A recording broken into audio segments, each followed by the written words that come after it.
Going live. You're Where live. are we? Help me. Hello. Help me, YouTube. You're my only hope. Yeah. Immediately fatigues as hits live button. This always happens. I hit going live and then I'm like, oh, now I'm tired. No, it's my snap. Fishbowl sound. Echo, echo. Yeah. We should have sound checked this. We've got different mics and we didn't sound check. I did yesterday, but no. Well, not on this system you didn't. No. But that's what I'm saying with the microphones, is just seeing how it works. What did we even put on there for filters? Well, the issue is just we're I'm just picking gonna up mute, each other. I'm going to mute one of them and see if it makes any difference. Yeah, that will fix it for the time being. Yeah. I was going to say we've just got a compressor and probably a noise suppressor. No, there's nothing on there. Yeah. Okay. Yeah. Yeah. We're testing a different set of mics, we did not sound check these at all. But as soon as I put them on, I immediately noticed that there was a huge amount of crossover. Yeah. So why didn't we sound check? I have no idea why we didn't do this. I just kind of just decided to hope for the best, and now I'm like, I don't know what part of me thought that was going to work. Yeah. But it's also a case of kind of it very much proves that they are effectively a single microphone kit. Effectively, because obviously you can happily use it on one of them. Kind of, yeah. Which is unfortunate, but yeah. I mean, I would mute me instead of you, just because my voice booms a lot more. Oh yeah, I was just going to swap over to the DJIs. Oh, okay, yeah. That's what I was doing, but it was a case of I muted it just so there wasn't an echo on there whilst I kind of do this laborious process of kind of going, no. Yeah. And you can continue talking.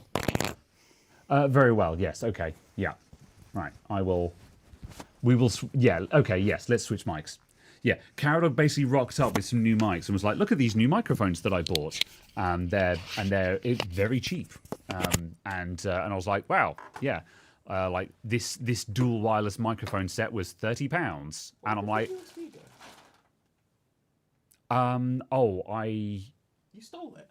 Yeah. I can't remember what. Where did you put it? Right, hold on. I'm putting this down.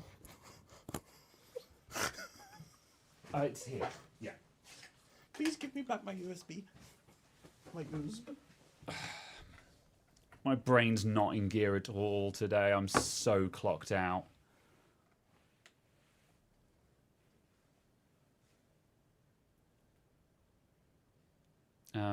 Okay, yeah, that's still plugged in. All right.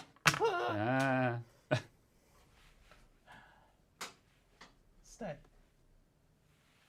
Yeah, that'll do. Turn on. No. Might need to turn it around because remember it's weird. Aha. Okay. Good. Right. Have a microphone. Turn on your microphone. I think this one is on. Yeah, this one is on. I will turn you on. Ah, yes, this one is on. There you go. Okay. I can see your one is now also on. All right. So now we just switch it in OBS and then we're good. Exactly. So I now go properties and then go wireless microphone. And then go. Ah! I'm like, There you go. right. I'm going to put mine on a dangly bit because my coat is too. That's a terrible idea. I'm going to stop that now. My jacket is too thick for the magnets on these ones. I will clip.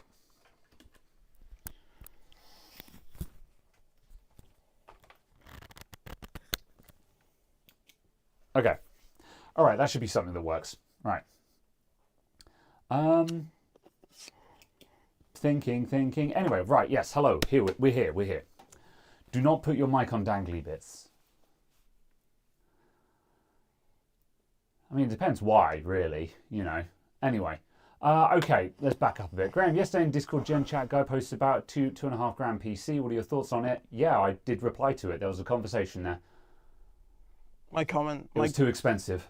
My unhelpful comment on it is, imagine buying an Intel machine. Yeah, Like, that was my only response to that. I was just like, yeah. oh, someone got had because they bought a Core Ultra system. Yeah, I was going to say, like, I mean, I didn't mention that because immediately we can make an argument. It's like, well, maybe they want to do Photoshop on it, you know. Then they should have bought an AMD system because it would have been faster and cheaper. Isn't Intel still faster? No. Isn't it? No. I thought it was still doing well in productivity. Yes, which isn't Photoshop.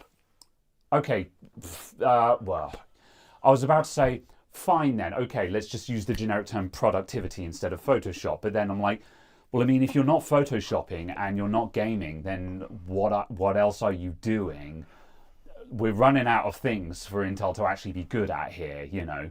Like, I haven't got a problem with Intel being good. I have a problem that they aren't. Yeah. Like, I really want them to be good. Yeah. Okay, fine. Whatever. However, I responded to that spec at face value of just purely the fact that the cost price, the charitable cost price on the parts was some £300 or £400 less than what they were charging for the computer. And I'm sorry, but assembling a computer is not worth £400. And that is the charitable read because it assumes that they are paying retail for all those components, which as a system integrator, no, you're not. If you're a system integrator paying retail for your parts, what the hell are you doing? So, yeah. So the TLDR is, no, it's too expensive. However way you spin it, it was too expensive. It wasn't like astronomical. It wasn't like it wasn't like a grand overprice. It wasn't one of those like, holy crap, they saw him coming. Your man just got ripped the heck off, you know. However, that PC was not worth $2,500. So yeah. You saying about that, I saw someone asking the question of, does this seem like a reasonable costing for building a custom computer? Yeah. Right? Included in the list of costs was £13,600 for labour. The total cost of the computer was something in the region of £17,000. Was this that one that appeared on like Reddit or somewhere where it was like a custom build and it was going to have like a custom paint job and stuff like that though? Because no. Okay. It was a custom computer in the same way you build a custom computer. Yeah. Okay. So yeah, fair enough. Yeah. Because I was going to say, I know recently one of those did the rounds where someone posted an astronomical quote for a custom build, and everyone was clowning on it. But when you read into it, it was a boutique PC with custom paint and custom design and accessories on the inside and like a showcase PC kind of thing. And it was still very expensive, but it's like, yeah, but you're buying a one of a kind, and at that point they charge what they charge. You know, you can, and you decide for yourself if you're willing to pay that much for a one of a kind. Yeah, I get that. However, if this wasn't that, then no, sure. Yeah, and they were wanting to charge something like £1,500 for like a 7700X. Yeah. Or something, and it was just like, not for the computer with a 7700X in, for the 7700X. And it was just like, no. Someone has seen someone coming and succeeded. Yeah. It's a great heist, that one. Yeah. Yeah. And it just used like a standard Corsair case. A Height 160 case. The world of luxury and the upper class circles of people who have, and the world of upper class people who have loads of money and seemingly no common sense whatsoever, and just have no concept of what the value of things are. It must be very strange to get into that world where people just don't ask the price or just agree to whatever you say because they're like, I have all the money ever, I don't care. And if you tell me it costs 10 grand, then here's 10 grand. It's just, I can't fathom that mindset, you know. And just, like my friend is an electrician, and he has done, you know, when contracting to people, he's been doing electrical work in in custom built houses and stuff like that, and he says like sort of, oh yeah, you know, they've got a kitchen with like a glass wall onto the garage, so while he's in the kitchen and at his dinner table there's a glass wall so he can see his Ferrari and his Lambo and stuff like that. And it's just like, okay, you know, it just and the stuff that they, and just the amount of, and just the he doesn't ask what anything costs. It's just he just pays it because he doesn't care, because he has all. Does he have the money? Yes, he has the money. It doesn't matter what it costs. He has that money. Yeah. And it's just, it must be so strange to get yourself into a position where you are able to capture that market and just fleece them. But then are you even fleecing them when they're like, my guy, I don't care if you're charging me £1,000 over I don't care if you're charging me an order of magnitude over what this should cost. I have that much money. Yeah. You do you, kid. You think you're fleecing me. No, I just have that much money. I don't give a shit. That's strange, you know. Wacky. Anyway. So. If you ever need your private library fitted out. Yeah. There are companies that will sell you books by the meter. And they will custom rebind them so they match your colour scheme. Oh, God. And as a part of their subscription service, they will come in every few months and rotate the books and change them to different ones, so you always have fresh books to read. Not like new copies of the same book, different books. Yeah.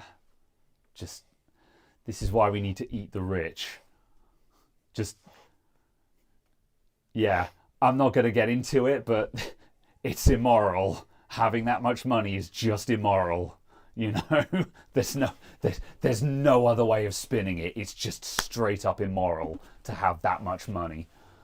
But and then the other service you need to use is you use the wardrobe management service. Mm-hmm. So basically, you tell them where you're going, where all of your trips are booked for the year. Yeah. And what they do is they ensure that you have correct clothing in the correct sizes Yeah. at your holiday home or the villa that you're using. So you then don't have to travel with any bags because all the clothing's already there when you get there.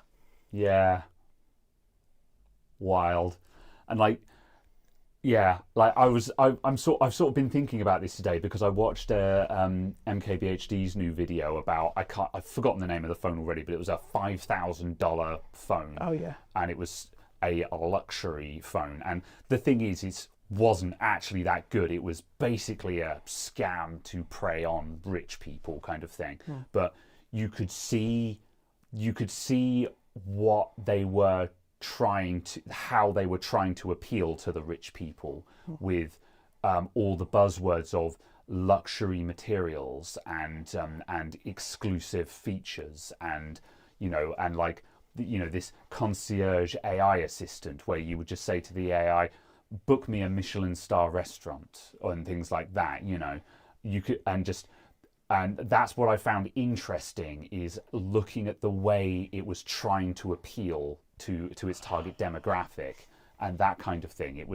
It's just very strange looking at that, being like, is that what impresses these people, kind of thing? You know, I don't know. Does that make sense? You know.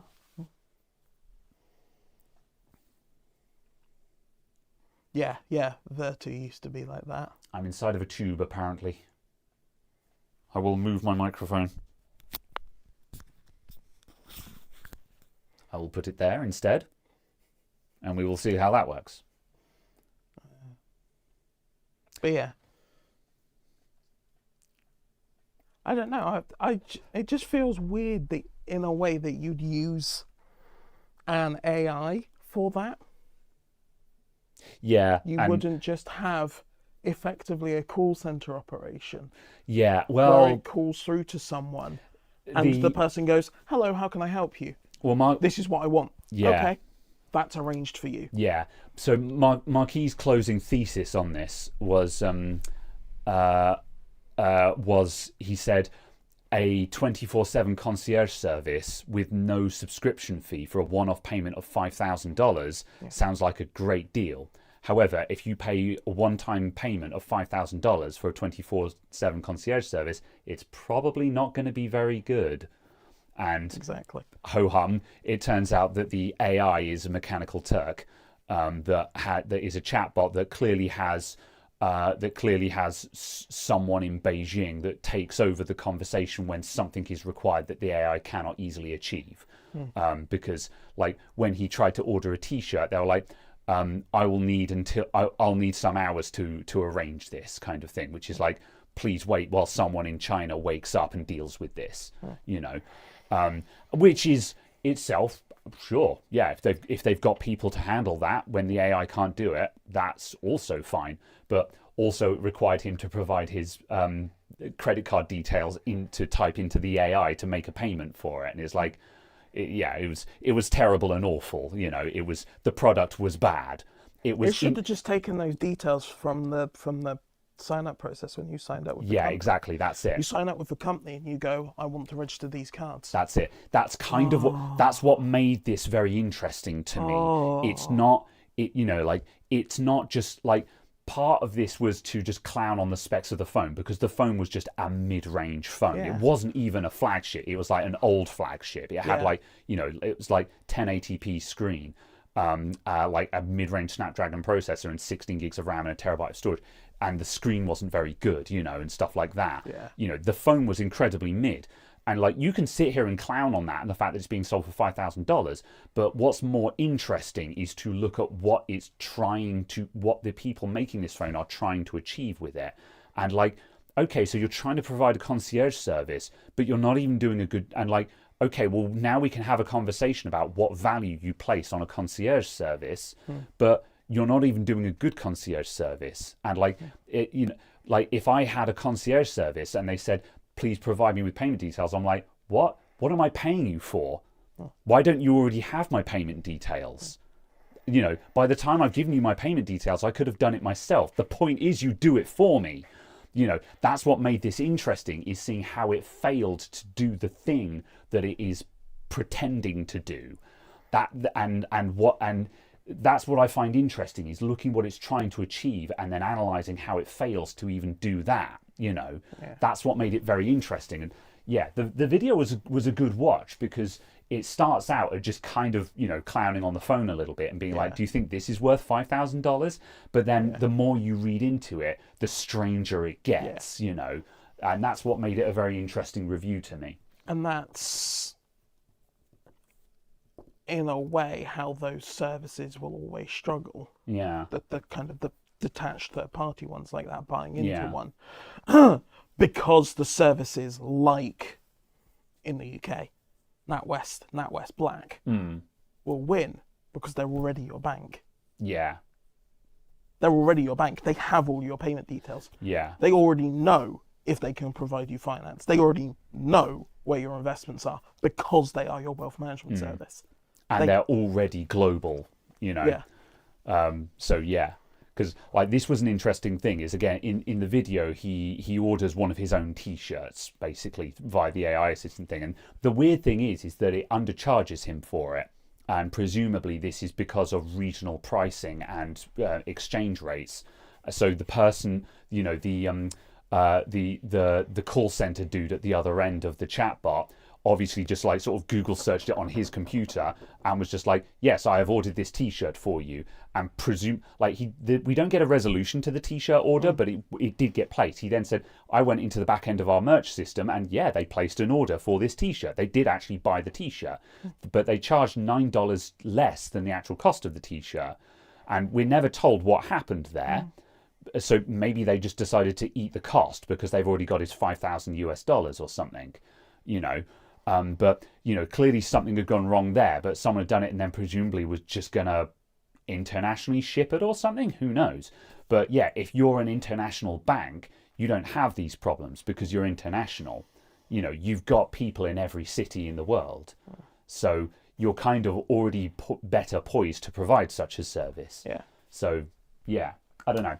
And Sai says, oh, it's trying to achieve one thing, they take your 5k, obviously.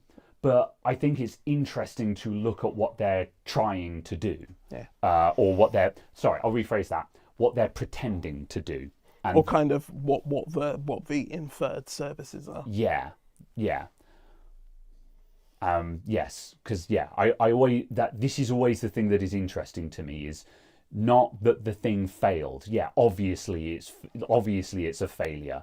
But it's just interesting to understand in what ways that something fails. This is where analysis gets interesting to me, Yeah. And case in point, when modern subjects come up, when people are bitching and whining about the cost of RAM, I'm like, yes, we know the price of RAM is boring. I don't care. What I'm interested in is what is the exit strategy for the RAM situation. And what is interesting to me is, like, it's not that RAM is expensive and going to be in short supply, but it's the interest point that the silicon that is going into RAM will now be diverted into another product that will not then hit the second-hand market afterwards. That's interesting to talk about. The fact that RAM is expensive bores me to tears, and I don't care.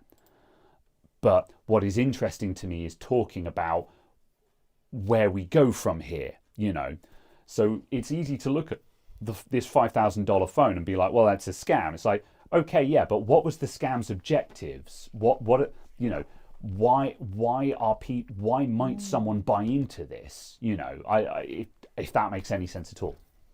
So yeah. Just to talk about RAM for a second. Okay, it's expensive, I'm sure. Yeah. But the price appears to have plateaued. Yeah, because no one's buying it. Yeah, but it appears to have plateaued. We found the top. I guess, yeah. Yeah, because I guess if the price continue to rise, it means someone is buying it. Yeah. We found the top. It can only get cheaper. Sure. Now it's a matter of how long. Yeah. Yeah. Because until we had that plateau, there was no evidence that it would get cheaper, because it was continuing to linearly increase. Yeah. And if the price linearly increases forever, why would you ever reduce the price? But now it's plateaued. At some point, it has to go down again. Yeah. Yeah. Yes, I guess this is the point now where we actually find out what the market will bear, because we've had a month of it. We've had a month of people being like, okay, I'm just going to wait and see what happens now, because from my opinion, as soon as it hit as soon as a 32 gig kit of RAM went past the £200 marker, I'm like, okay, I'm not paying that. I'm just not going to buy RAM. That is beyond what I will pay. It doesn't matter to me now if it's 250, 300 or 400. It's all the same price to me. It's more than I'm willing to pay. Yeah. I will simply not buy it. However, if you need to buy a new computer because your current computer fell in the ocean and is dead, and you now need a new computer, so you don't want an upgrade. Your computer's not long in the tooth. Your computer fell in the sea. It's dead. You don't have a computer. Yeah. You have to buy a new computer because you need one to live. What do you do? Yeah. So now we find out what they will actually pay, I guess, because if no one's buying, then I guess the price has to start coming down, but it's going to come down to a point, and then we see what people will actually be willing to pay, I guess, Yeah. So, yeah, I don't know. But it's hard to tell because we don't know what supply actually is at the moment, because everyone's saying they're out of stock because there was a big panic buy. Yeah. But no, I don't know. No. So, I'm kind of inclined to move on from this because I don't have any new information. Yeah. But it's just kind of, just a case of we've hit that point. So yeah. The fact that there is a plateau, yes, that is new information. That's kind of interesting. Yeah. That doesn't change anything yet, but this is the next point in this timeline. Is demand spikes, the price skyrockets. Next checkpoint, the price plateaus. Yeah. What happens next? So yeah. While Graham gets fat off shorted capacitor jobs, I get stuck with bloody dead MOSFET jobs. Thanks for the $10. Yes, that is also true. And I'm not getting fat off of them. I don't charge enough, apparently. But yeah. you don't. We already know this. Yeah. We will continue bullying you until the prices increase. Yeah. Bullying will continue until morale improves. Yeah. I need to charge more for PlayStation repairs because I've done 3 PS5s this week and I've been charging 80 quid for a HDMI port replacement. Honestly thought you were going to say 18 quid there. No. And part of me is just like, okay, chat, how much is a PS5 HDMI port replacement? How much should I charge? Serious question. Because I feel like I've got to charge more, but I just don't know what to charge at this point. Because, yeah, PS5 is, 300 to 400 quid. Yeah. So it's a quarter of the cost of it or whatever. So, yeah. But yes. Yeah, about 380. So yeah. Yeah. Okay, So enough. it's paying 100 quid is economic. Yeah. Yeah. I was thinking of going to 100. It's just charging 100 means it's now 3 figures. So yeah. It does mean you'll then be able to afford your Sony DualSense Wireless Controller PS5 White. Wow. Yeah. 60 quid. 60 quid for a basic ass gamepad. Whatever. However, yes, not just £60. £60 plus shipping. Oh God. It's not even free. Okay, so it's 70 quid then. Yeah.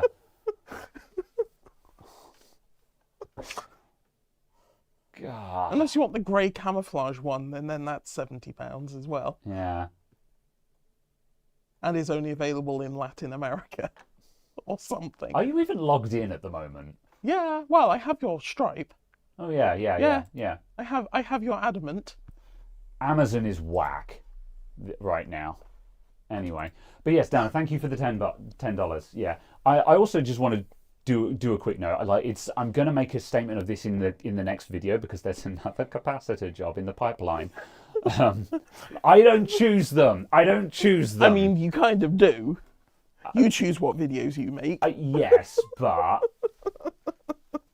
there's not that many other board repair jobs that don't make it to videos. Legitimately, a lot of the ones that come in are capacitor jobs. But I am actually going to make a statement where I need to talk about observer bias and stuff like that, where it's a case of, yeah, you are seeing me handpick the easy ones that make easy videos, but also I'm a local computer repair shop, so I get the first crack at the whip. Whereas, because, when folks are buying broken stuff to repair, if you're buying stuff off of like eBay and stuff like that, you're buying the stuff that in all probability the person who has it has already tried to get repaired. Yeah. So you're inherently going to be looking at the bottom of the barrel of the stuff that other people have already taken a pass on. Whereas I have the advantage of getting the first crack at the whip, so I get all the low-hanging fruit. Which is why if you're buying that stuff, it needs to be priced at donor board levels. Yeah, it needs to be you've got to be paying... Yeah, you need to be paying nothing for it, or it has to have that value in parts. So if it's a dead end, you can at least sell the parts for that price. Yeah. So yeah. It's why brain fart. Yeah. Like MacBook Logic boards make sense paying for parts. I'm going to restart my mic again because apparently it's playing silly beggars. Oh, also it's not even looking in my direction. So yeah, I'm going to turn my mic off and on again anyway. For those of you who are just joining in, I'm speaking up because I turned off my mic. Hello, I'm speaking to you across the room. No, but you have the... Anyway, we were messing around with different mics at the start of the stream, so the mics didn't get set up properly, or in the same way that they normally do. All right, I'm back. Use the magnet on your blue jumper? No. Okay. Anyway. Oh, you don't have your Well, yeah, I can just put it on my collar now because my beard doesn't.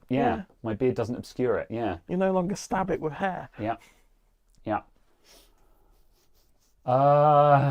Works well when pointed towards your mouth. Yeah. I may want to install a spinning hard drives or Windows scratch disk because wearing out SSDs is costly now. No. All of the no. Number one, that's a terrible idea. Number two, no. Number three, that's going to be so abominably slow, you'll want to hurt yourself. And number four... Oh, it is on. And number four, like, SSDs, unless you're buying crap tier Chinese SSDs, they really don't wear out. We are far beyond that. We are beyond that. Unless you've done some horrible nightmare setup on the computer, that's just really not an issue. Yeah. Only the cheapest of the bottom of the barrel SSDs will actually suffer this kind of problem. The SSDs that are actually SD cards. Yeah. I was just kidding. Of course. Yep. Okay. Fair enough. But yes. I remember going through all of that process on the very first SSD I ever got, because I got one of those Intel, what was it, 22 gigabyte SSDs or something? Oh, yeah, like, literally the first gen consumer ones. Yeah. And I went through all of that process of, like, disabling as many drive write features and stuff as I could, just because I was like, I don't want this to explode. Yeah. Trim isn't a thing yet. It was at that time scale, and then it was like the second like trim existed and so on, everyone was just like, who cares? Yeah, the early ones were weird because I went through that like heck. I had one of the first of Seagate's hybrid ones where it was a 500 gig. It was a 500 gig mechanical with two gigs of SSD buffer built into it. Oh, okay. And I had one of those in my MacBook at the time, and it did speed things up a little bit, but the buffer was too small to really be useful. You got a quick boot up time, but that was about it. There wasn't enough storage there to really buffer anything else. Yeah. I ran like a weird sized one of those weird sized Intel ones. I think I might have had a 64 gig one actually. I think I had a 64 gig one was my first one that I had in PC. But again, that was only big enough to put basically just Windows on. So the desktop felt snappy, but everything else was loading off of the hard drive anyway, and just early SSDs were weird. There was all that potential there, but they were too expensive for not enough storage kind of thing, and it was just like they're just not ready yet, really.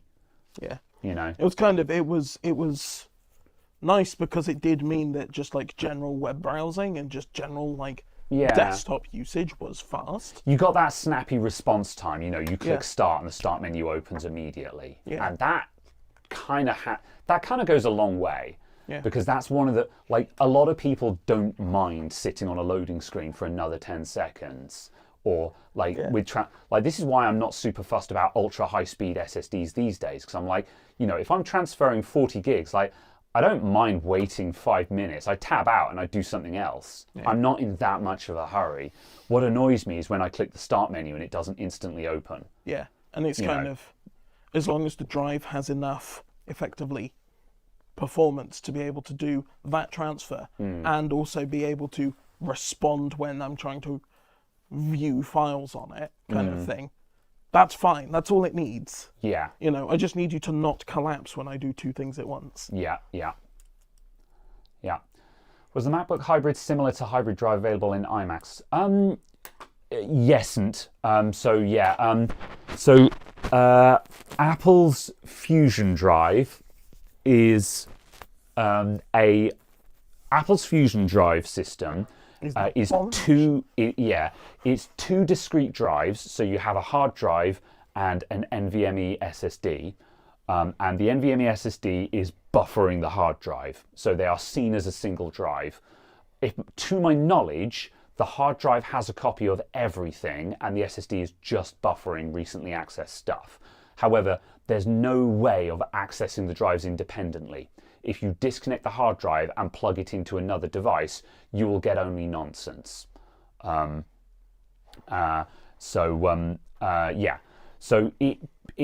the behavior is identical, but the technology under the bonnet is different, and the software and the firmware is different. So yeah, it is better because Fusion drives have enough. The SSD part of the Fusion drive is typically a 128 gig, and that's big enough to actually buffer a decent amount of data. But also the main hang up of Fusion is that it doesn't protect you against any of the problems of a hard drive, which is the fact that they fail.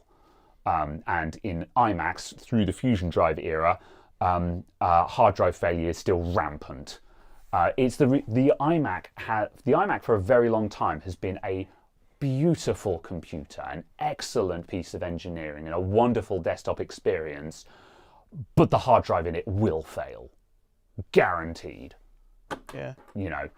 Which I'm not complaining about because I've made a lot of money replacing those hard drives during my career.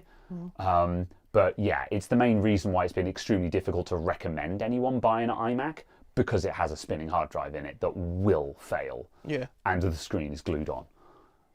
So yeah. Yay. They were normally 32 gigs, 1 terabyte. Are you sure? I thought they were bigger than that. I thought they were. That sounds about right. I thought they were 64 or 120, but yeah. Worse then in that case, yeah. Either way, the Fusion drive is bad and it does not solve any problems. It's, yeah. Buffering a hard drive is barely faster than a hard drive in the first place. Yeah. A couple of things, if it happens to be cached, will be slightly faster, but yeah. It's just not useful. The only time it kind of starts making sense is when you get out of the realms of desktop and you start talking about enterprise network attached storage tiers. Yes. And you've got flash storage that is when you've got terabytes of flash storage sat in front of terabytes of hard drives, sat in front of tens of thousands of terabytes of tape decks. And also at that point, like your solid state storage is often just caching lookup tables and stuff like that, so you don't lose seconds just discovering which drive the data is on, let alone then fetching the data from that drive. So yeah, and that's SSD caching and stuff does make sense in enterprise scenarios, but you're dealing with a very, very different problem there. Yeah, so it's kind of a case of, so yes.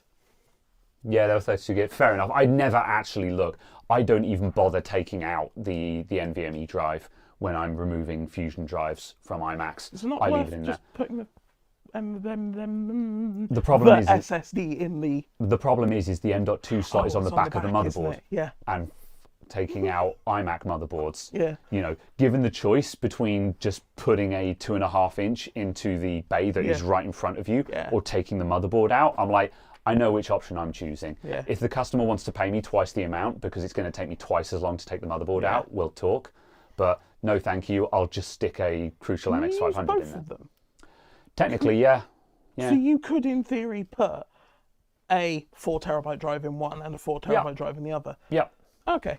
Yep. And end up with totally 8 terabytes usable, not a mirrored weird 4 terabyte setup. Yeah. Yeah. Yeah.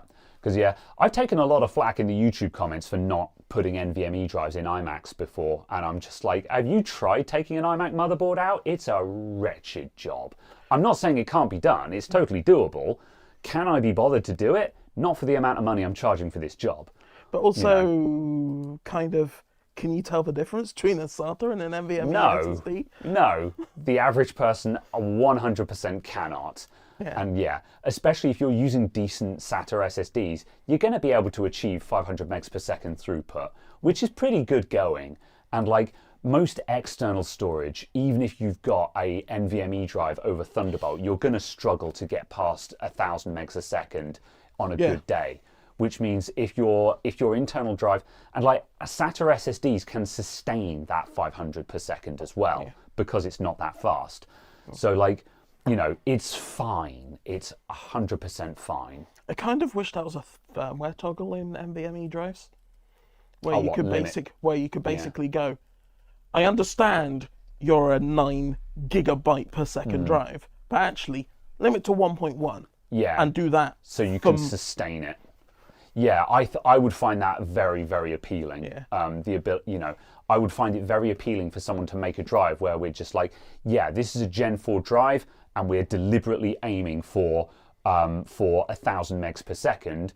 However, it will sustain that indefinitely. Yeah. You know. I think the issue is basically the answer to that is you'd be the only one making that drive and firmware setup. Therefore, now it costs an enterprise drive. Yeah, pretty much. Yeah. But that much being said, I think to a certain extent, we're helping with this problem because, like, especially with Gen 5 drives, their peak transfer rates are so astronomical. Like, on the majority of SSDs, they can, on a cheap SSD, like SLC cache one, when it says it can do 5,000 megs a second, it can typically do that for a minute before the speed drops off and it's filled up its cache. So I will buy that in preference to the 3,000 meg per second one, because the 3,000 one will do 3,000 megs per second for a minute. However, if the 5,000 one can do 5,000 for a minute, then it will be able to do 2,500 for 2 minutes, and so on. So it's still going to be faster, in a sense. So I still try and buy faster drives, or sort of faster advertised drives, because theoretically they are now fast enough that if we're assuming that 500 megs a second is fast enough, even if it crashes down to 10 times less than its advertised speed, 10 times less than its headline speed is still pretty good. It's also the fact of, obviously, if you can transfer 500 gigs before it crashes, but you can do that 500 gigs in 4 seconds. Yes. And that would be the argument. argument. Your average transfer is 400 gigs. Yeah. Well, actually, it runs infinitely at your transfer size. Yeah, that would be the argument against manually limiting it, is just having that, race to zero, as Si just pointed out, is, you have that burst transfer speed, so hopefully it will be done with the transfer before the cache tops out. Can I be bothered to build this PC? Yes. Yeah. Oh, I'm tired, boss. Please don't tell me you're going to charge this person £35 for fixing their computer. No, it's I'm selling them a second-hand board for 70 quid, and because it's going to cost them £100 to buy another one, so 70 quid is a good deal, and I'm going to charge them 60 quid labour to rebuild the PC. Excellent. So yes.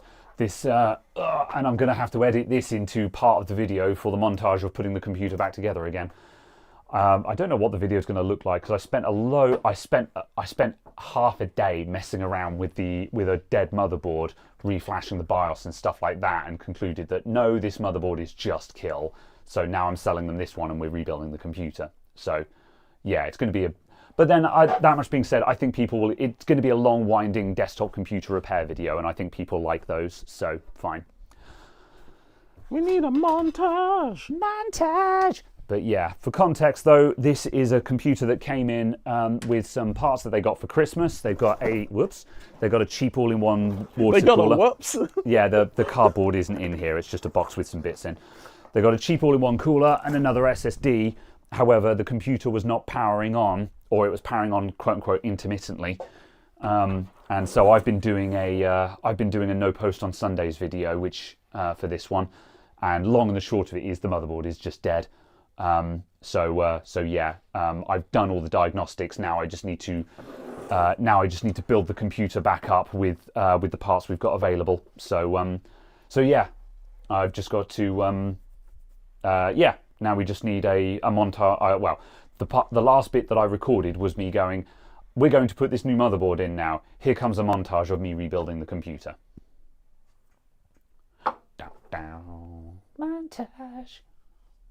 So yes, I will now begin. Are you upgrading them to a K CPU? No, they've got an i7-8700. Fair. Although, doesn't this have an 8700K in it, or did I imagine that? What did you have in there? An 8600K. I see. So yeah, what did this have in it? This has a weird CPU in it. Yeah, it's an 8700 as well. Yeah, fine. But yeah, still, 8700 it's fine. In the absence, we had a conversation about this before we went live. It is an odd Yeah. collection The of the parts. whole spec of this computer is wacky. I'm hoping that it was just piecemealed from Facebook Marketplace deals. I'm guessing so, yeah. This is one of those computers where I'm just like, I'm trying not to talk about the spec too much because the comments section will not be kind to this PC. But at the same time, because it's one of those ones where the more you look at the spec, the more you go, what? But fixing the spec requires replacing most of the PC. So it's a case of like, don't, just don't, you know? Let's just get the thing running. It works. Let's just get the thing running again. That needs dusting out, but yeah, I'll do that in a minute. So yes, I'm curious about all the parts above the phone. Do you mean Stuff in the corner. here, or do you mean back here? So yeah.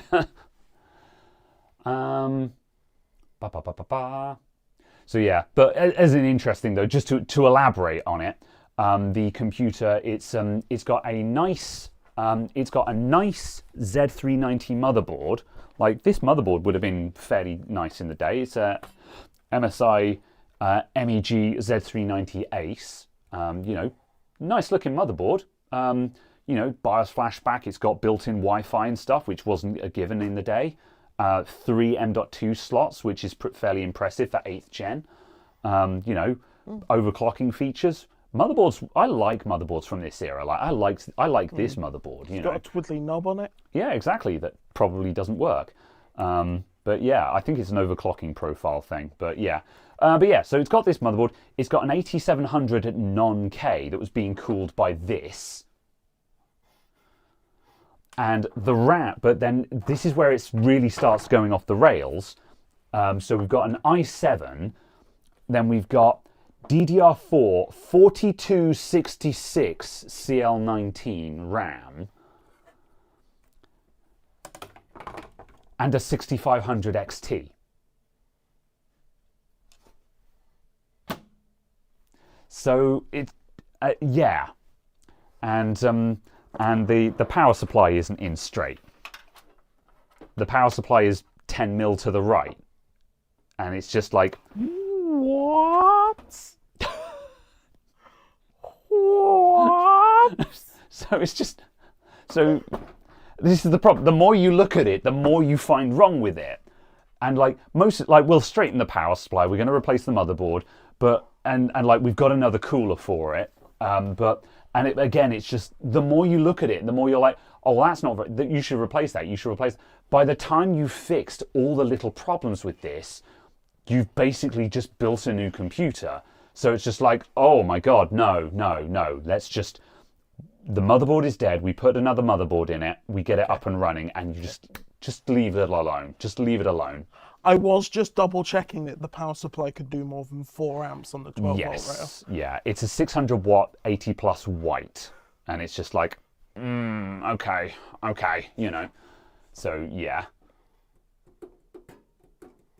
Yeah. Yeah. Right. Anywho, right. I'm gonna. Oh no. Oh no. As Si says, because it's a non-K. The VCCIO is limited to 1.1 volts, which means the memory controller can't do over 3200. Shame, really. Yeah. I think, or 3600. Yeah. I mean, I guess we'll see if it can at least do 3200, because 3200 DDR4 is fine. Yeah, but it's just the fact it's just like, oh no. Yeah. However, no, this RAM is very much wasted in this system. But yeah. There's just, as I say, just so many oddities about this computer where I was, It's almost a pity you don't have your 3600 Trident ZRGB.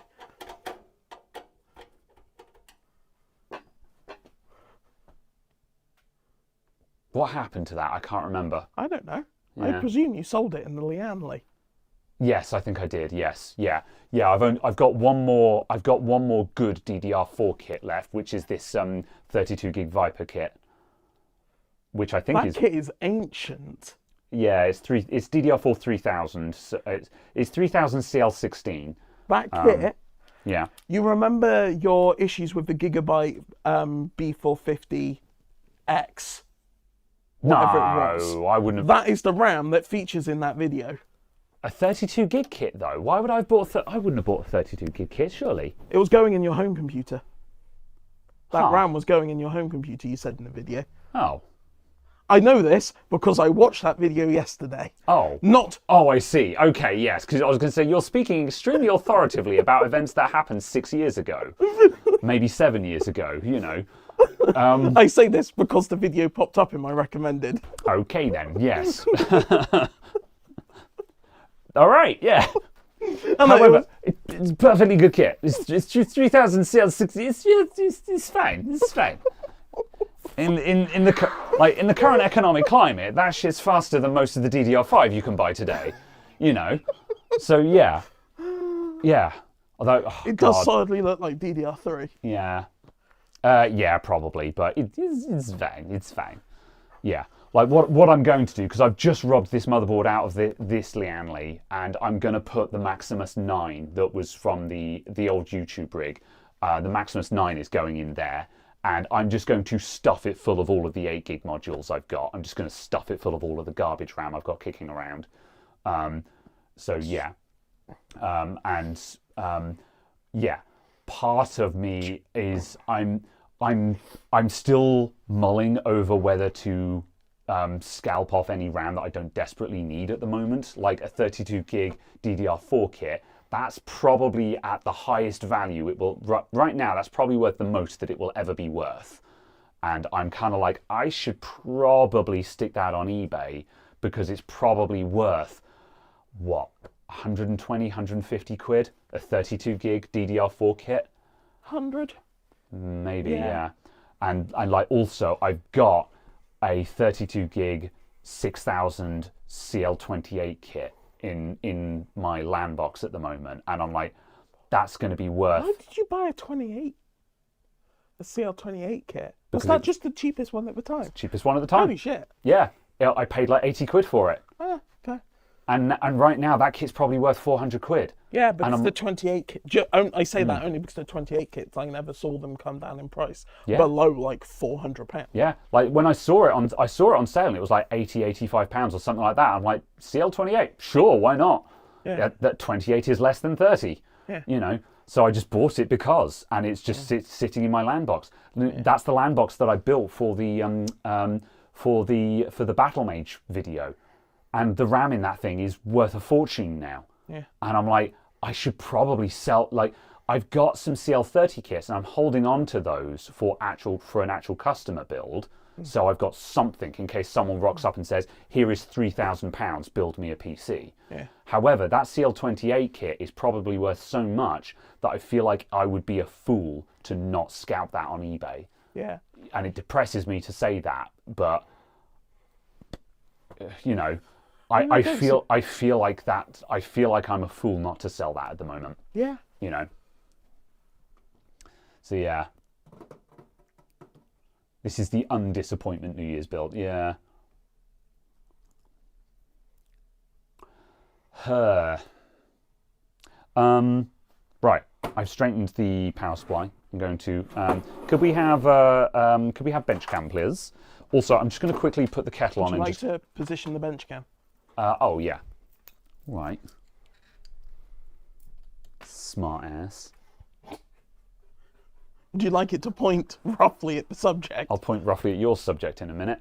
But first I'm going to quickly put on the kettle because I want a drink. Enters the kitchen with my microphone unmuted. It's not scalping if you already own it. Yeah. Drops the kettle. Please do not injure yourself. Yeah, I think I use the term scalping because I'm selling something. I'm selling something at what I consider to be a massively inflated price, taking advantage of the state of the market. Maybe. And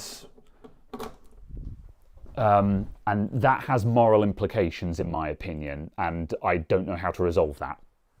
By selling it. Yeah. Because if you sell it, you no longer own it, and there are no longer any moral implications. That's how this works, right?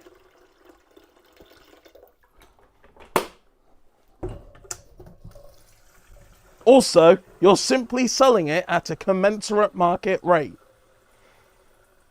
If you're attempting to deceive people and sell it above the current market rate, that's morally questionable. Yeah, understandable. You are not responsible for the present market prices. Yeah. Unexpected macroeconomic headwinds are not my responsibility. I like your funny words, Magic Man. Also, did you order more HDMI ports? Not yet, no. I will order more HDMI ports. eBay. +5. Hood me. I'll purchase your entire stock. 10-pack for $9.49. That's a quid per port. That's fairly good. That's a good return. Yeah. You're 100xing your money. Yeah. Take that, Wall Street bets.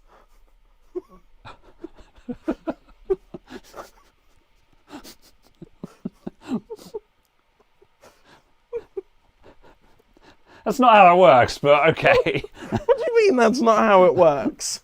Are you or are you not turning £1 for a port into £100 for the port? Yeah, but also I'm investing labour and time, etc. Oh, wait, has my heckin' remote control car been dispatched? Hell yeah, arrives Saturday 10th to Wednesday 14th. Where are we today? 10th. Yeah, it's probably not going to be today then. Yeah, it's not out for delivery. Fine enough. Might start having a look. That run away. If we have time today, I kind of want to do some initial research for that as well. I bought a Tyco Rebound remote control car on eBay because it's one of my childhood toys, and I'm going to spruce it up because I think that will be funny. Also, I was around my friend's house last Saturday, which is why there was no podcast, and he bought his kid a modern remote control car for Christmas, and he was just like, can I show you my new remote control car? I'm like, yeah, show me. You know, I like remote control cars. So he's driving it around outside, and my friend and I are talking about it, and he's like, oh, remember when we had our ones, the ones that could drive upside down? I was like, Tyco Rebound. He's like, Tyco Rebound. That's what it was called. It was so good. You know, it was just like, and we kind of just gushed about being children again, and you know, and we looked them up on, and he was just like, oh yeah, they are on eBay kind of thing. And we were just like, oh, it'd be funny to buy one, and I'm like, actually, it would be fun, and he's like, oh yeah, it's not going to work though, and I'm like, yeah, but what could be wrong with it that we couldn't fix in this day and age? You know, it's got a broken gearbox. Yeah, we can 3D print gears now. We can 3D print ABS plastic. You know, like the thing that used to kill these things is just not a big deal anymore. Yeah. You know, batteries knackered, we got lipo now. We lipo that nonsense. Yeah. You know, what if the charger doesn't work? Doesn't matter. We have bench power supplies now. I was going to say, it doesn't matter. We've replaced it with a lipo. Exactly. You know, it's like, you know, I've got to find. I'm going to need to find a motor that could work, and also like. Doesn't matter. I've got lipos. Yeah. So yes. So I've spent 25 quid on a on a spares repairs one, and yeah, I don't know. I don't know how it's going to go, but I'm excited to try. I'm going to get my orange juice.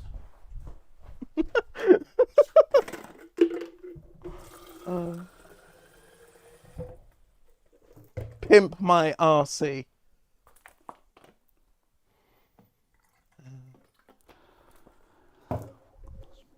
One with 6 wheels? That seems entirely unnecessary. Good morning from Las Vegas. Thank you for the $20 US. Wow. Thank you very much. Good morning from Las Vegas. Good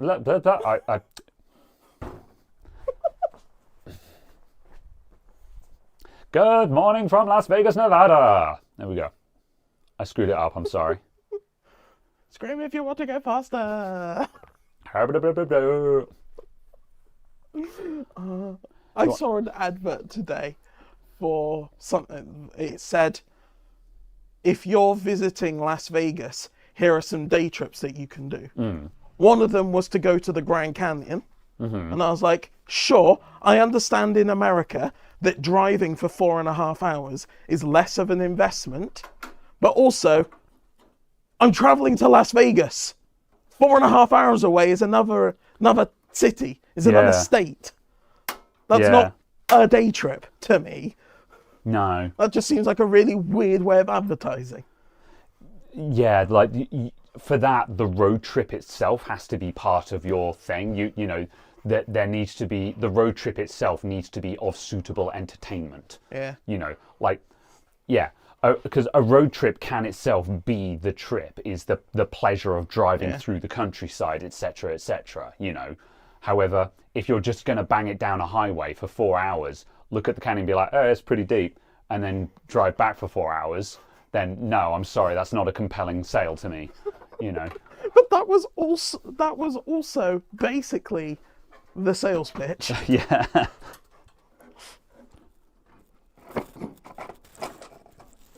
Is that their SSD? Yes. Good. I have not heard of Kusu before, and I don't intend to look it up. Can we have bench cam, please? Can now. While I'm fumbling. No, can't. I'm glad you spent time setting this up. I did. See? Good. Adamant IT road trip when? I'm doing my own. I'm going to Scotland in February. Oh, good. Scotland! You've actually booked something. Yes. Look at you go. Yeah. I've Strong, independent man. Makes his own arrangements. Once I got around to doing it, I was just like, oh, I remember how to do this now, and it's not that hard. The one mistake I did make was I ended up booking a cheap hotel because I thought I was being quoted price per night, when actually I was being quoted total price for the 3 nights that I was booking. And it was substantially cheaper than I thought. So I ended up paying like 125 quid for 3 nights. And I was like, oh, if I'd known it was going to be that cheap total, I'd have gone for the slightly more expensive option that was closer to the event venue. Can you not cancel the booking? No, it was a non-cancelable version because I was like, it's cheap and I know I'm going to do it, so let's just send it. Yeah. And also a cancelable version was going to cost like £70 more. Yeah. Otherwise I would have done it. Oh yeah. Like I would have paid like another £10 for cancelable. So many of them are like cancelable as long as you're like 30 days ahead. Yeah. This looks like some independent place, so they obviously don't like cancellations unless you're paying through the nose for it. Yeah. But yeah. However, at any rate, whatever, I've got cheap accommodation, and which is good because I'm trying not to think about how much the fuel bill is going to be to drive to Scotland. But yeah, about £70. Yeah. No. How are you not going to do it on one tank? I mean, it's 8 hours, 7.5 hours driving. Yeah. Like that. I mean, that's going to be. Can you not do 400 miles on the tank? I was going to say it's got to be what, 400 miles. Well, yeah, I don't know. I genuinely don't know actually. Yeah. Okay. Yeah. Well, when we used to do it, it was a tank up, a tank back. Okay, yeah, that's fair enough. Yeah, that's true. I haven't had my new car for long enough to really know what it can do. All I know is it does a lot more than the Subaru did. I would really hope so. Yes. It has to give you some benefit for the 200 horsepower reduction. Yeah, real. Okay. Right, all the holes lining up? You should have an amount of MPG now. Yes, yeah. I mean, I did over Christmas. I drove up to Hampshire and back 3 times, and I had to fill up on the way back on the third trip. And I think that's about. That takes you to like 330, doesn't it? I think it's about 80 miles. So I'm not 100% okay. sure. Oh, yeah. So I feel like I it might keep have been forgetting it's 20 miles to here. Yeah. So yeah, I have. So I'm not sure that I was getting like 300 to a tank, but on the flip side, that also includes the more mixed driving of up to the 303 and stuff like that. Whereas once I'm on the motorway and I'm cruise controlled at 75 miles an hour, you know, and also like I'm going to be just on the M5 M6 for a day, which is probably going to be mostly flat. I don't know. I haven't done the M5 It's M6. It's not going to be awful. Yeah, it's certainly not the same as the M3 and the A303, which is long hills. Yeah. Which obviously murderize your MPG. You know. Yeah. So yeah. It's not bad. If it's the Orkney Islands, then it'll be more. Yes, but also the Orkney Islands are islands, and therefore are not reachable simply by driving in your car. I don't know, if you drive fast enough, you know, just launch and just. I don't know. This is a silly joke. What are we doing? Stone skipping, but with a car instead. How fast do you have to go before your car can skip like a stone? Anywho, but yes, no, I'm going out to Glasgow, and yeah. Yes, I've only driven that far on one occasion because I've driven to Ben Nevis before, and when I actually looked on a map, I was like, oh, that was actually fairly high up. I didn't realise Ben Nevis was that far north. So yeah. Yeah. Yeah, it's all good. Good luck if you think you'll be doing 75 on the M6 constant. Yeah, maybe. Oh yeah, it depends on what traffic will be like, I guess. But yeah, no, I don't know. That's what I'm going to aim for, though. Cooler backplate needed. Yeah, I probably... Oh, God, this one doesn't have a backplate on it at all. I sure hope there's a big old hole in the back of this case. Oh, might get away with it. Yeah, good shout, though. We'd better check that. Right. All right, id cooling. What kind of mounting system do you have? These cheap water coolers are fine as long as you don't expect them to last for more than 2 or 3 years. It'll work, but yeah, it's not going to work for that long. All right, it's Acertech. Where are the... There's an Intel backplate and an Intel mounting ring. Ugh. Right. There's just a bunch of loose screws in the bottom of this box. The mounting method is maybe. Yeah. Aha. Oh, I'm starting to see what I need.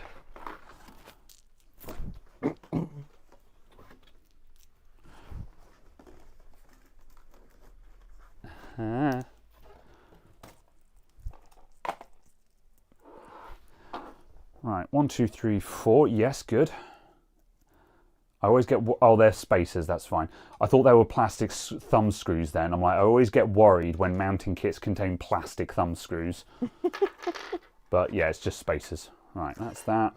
It's okay, we'll just glue it in place. Right, there's no planet where I'm going to get that in without taking the motherboard out, so the motherboard's coming back out. I'm so used to AM4 and AM5 where you just never need to take the back plate off. Yeah. Something, imagine using Intel. Yeah. Rivet gun. These are quality comments coming in the chat, guys. Keep it up. Ka-chunk.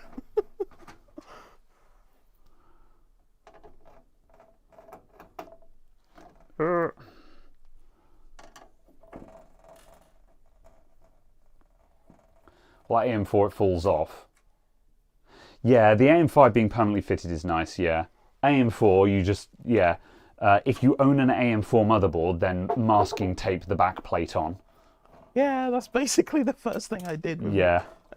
All of my boards was just tape. damn it. I'll find that in a minute. Yeah. It's one of those things where, like, it looks a bit naff when you take off the back cover, but also every time you take it out and the back plate doesn't fall off, you'll be like, that's why we do that, you know? Double-sided acrylic tape. What? What is this? Just some kind of double-sided tape, I assume. Yeah, I'm now just like, what are you? And I'm so sorry. Okay. Oh, I see. Huh. I might remove this paper mod as well. For anyone who's wondering, the reason why there's bits of paper stuck to the back of this motherboard is this motherboard has got a lot of RGB on it, including the audio separation strip. Am I vaguely on shot, by the way? Yes, I am. Good. That paper on the back is just bouncing more light through the strip, so it just makes this bit brighter by having less light lost from the back of the motherboard. So that's why that ugly looking mod is there. It makes the lights look brighter on the front.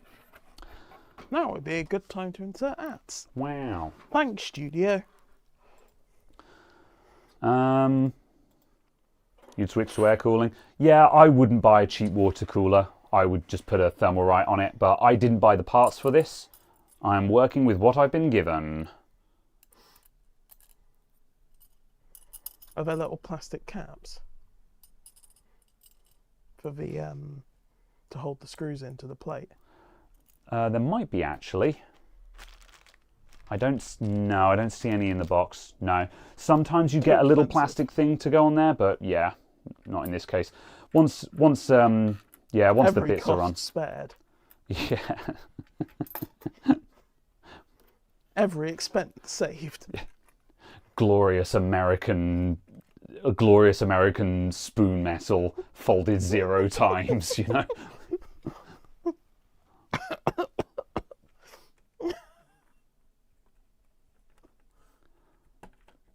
Oh, those grip enough to hold it in place, actually. This is very annoying to do one-handed. Could you move this out the way a sec? Yeah. Thanks, babe. Do it on the bench. There we go. Ow. Oh, okay, that's not so bad. Glancing blow. I was about to complain about putting my thumb in the... Oh, there we go. The thermal paste. And then it was fine.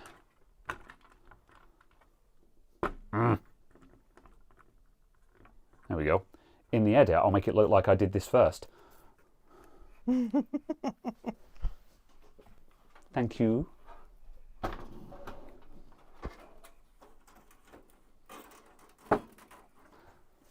Did we talk about CES yet? No, we didn't.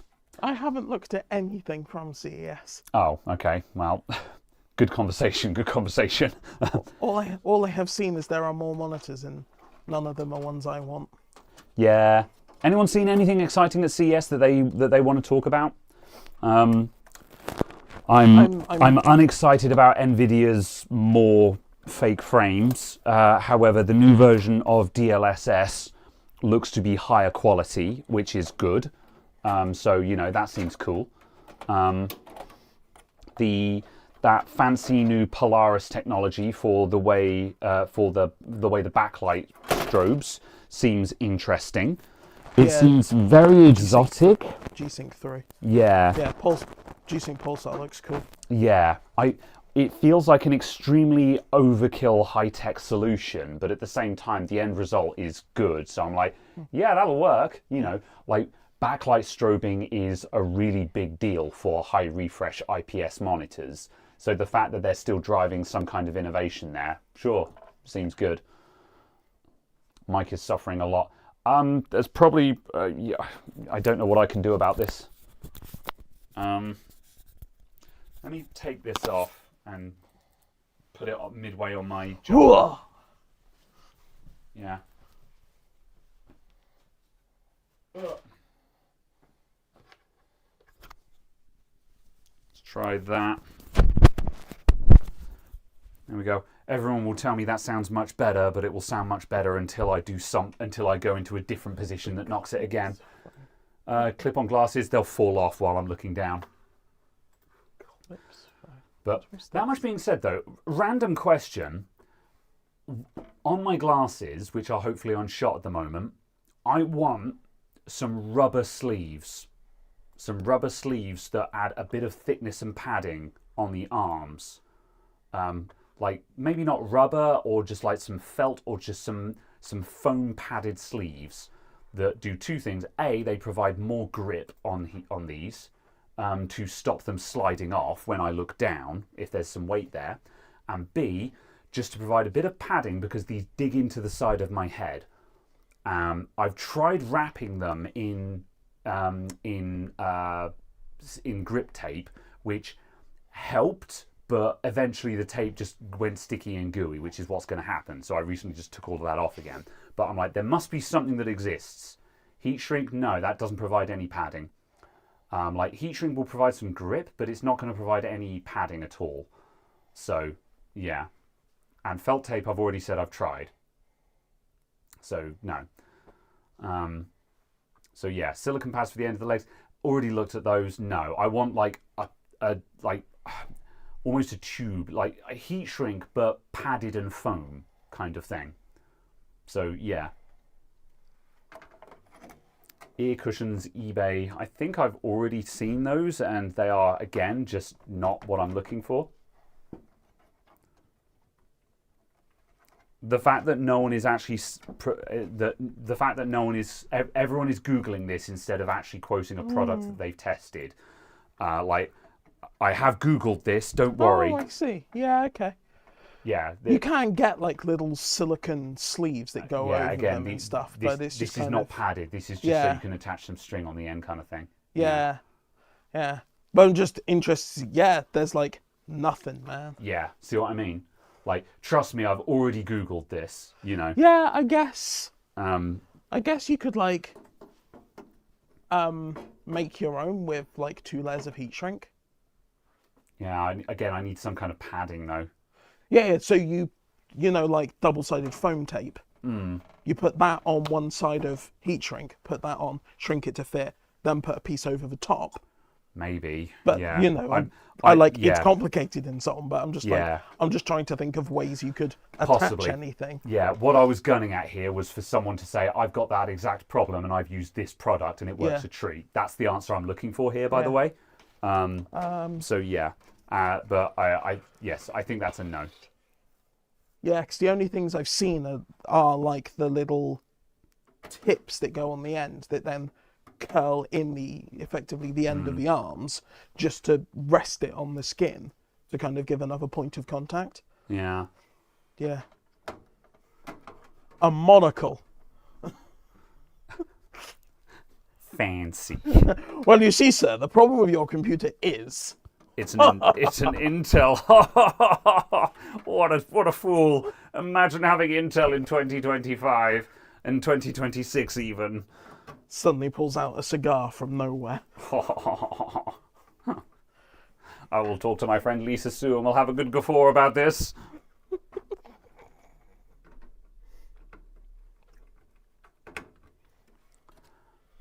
Colonel Graham.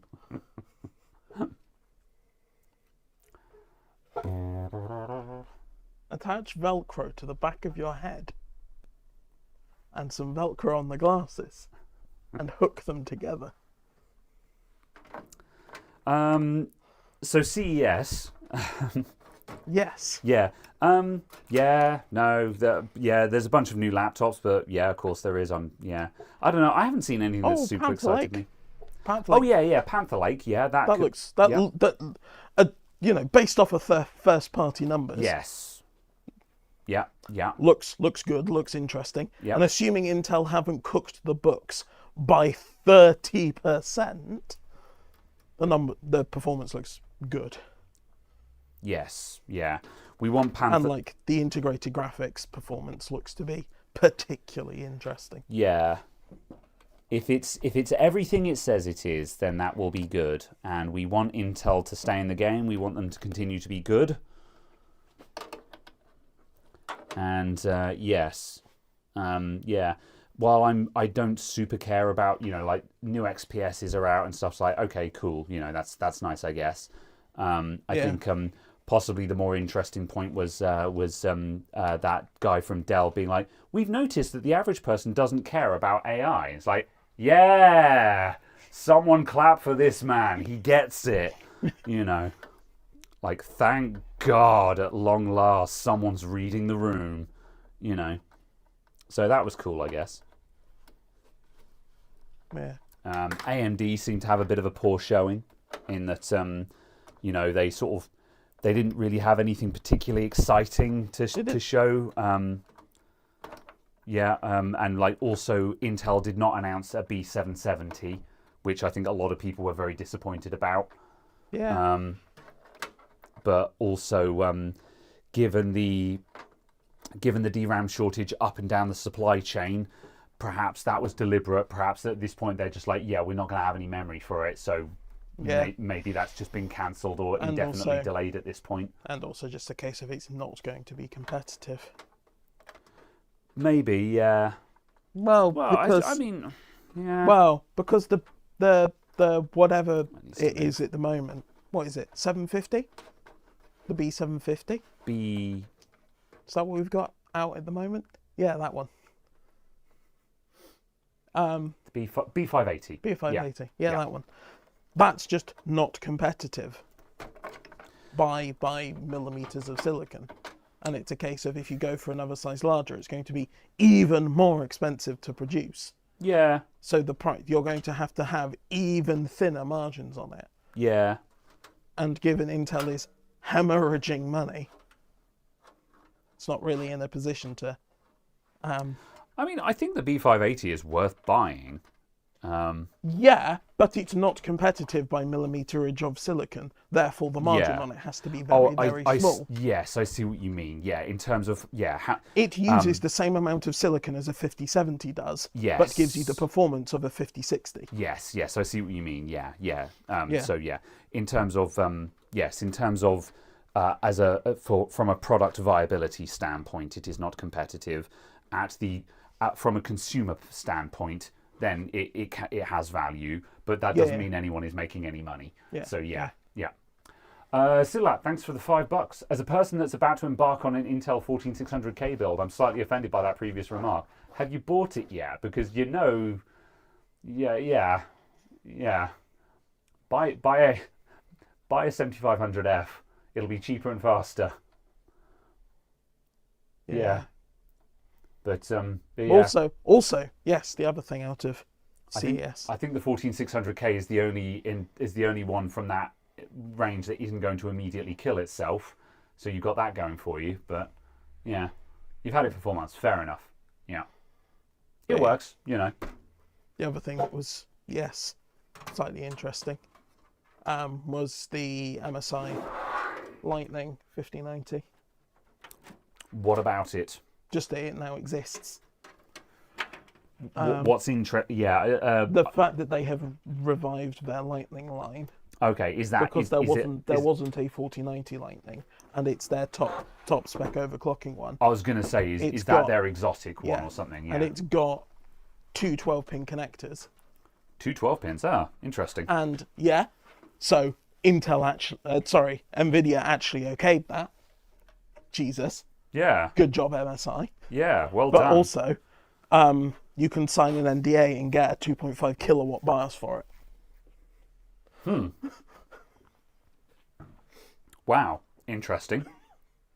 So yeah, I was going to say it's got two 12-volt two connectors on it, and it can actually use them then. Yeah. Yeah. By default, the overclocking BIOS I think can do 1,000 watts, can do a kilowatt. Wow. Yeah, fair enough. Interesting. Yeah, that's not something that I'm going to buy anytime soon, but it's very interesting that exists, and that raises interesting questions about whether we'll see a return to form for bonkers cards. Yeah. You know, we might actually see NVIDIA permit card partners to do card partner things. Yeah, which would be good, because then it might actually matter what graphics card you buy again. Yeah. Right, let's get this cooler fitted. We shall see. Did you make whatever drink it was you were making with the kettle? I did, and I didn't offer one to you. Okay. Would you like a drink? I will make use of the facilities. Because the service around here sucks. Okay. Also, does it even fit in the case? No. Next question. Are you going to front mount it? Yes, because it's front mount it or it ain't going in. So yeah, we're not clearing the RAM on this. Oh, I see. I thought literally the case didn't accept it. No, we're clipping on the top of the RAM, which is unfortunate because there's a decent amount of space up there. But oh no, what a pity! I'm terribly sorry, sir. I swapped you for some lower profile RAM. Yeah. No, there's nothing. I'm assuming I'm a billion miles off. There's no planet where we're going for a top mount. Okay, can we front mount? Oh, did anyone see the Boston Dynamics robot thing do a backflip and immediately eject several parts? It did a backflip and several parts just ejected into the barrier next to it at speed and with force. Yikes! So something broke quite catastrophically. Move the back fan lower. I mean, that's not going to make it clear the RAM. Yeah, moving this fan doesn't make the RAM any lower. It's a feature, mountain claymore. I think it's the first time we've really seen a Boston Dynamics mega fail in that case, because they're usually pretty decent. Yeah, like it successfully completed the flip, but also parts were ejected. Yeah. But yeah, also the mission failed successfully. Yeah, not surprising because, that's a lot of forces and momentum and movement and stuff. So yeah. But it was the fact that it did it. So yeah. Right, I've got to take these fans off. All right. Very well. I'm going to run away now. All right then. Donk.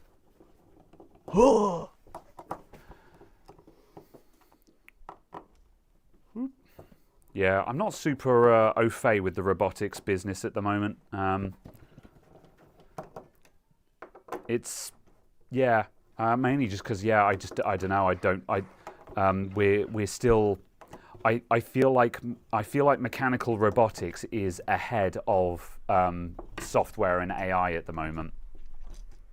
In that we're getting pretty good at building mechanical robots, but we're still at a stage where we don't have systems to drive them.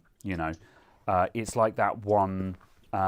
It's like that one robot that got advertised as a home assistant robot, and it was like, I don't know, $20,000 or something like that.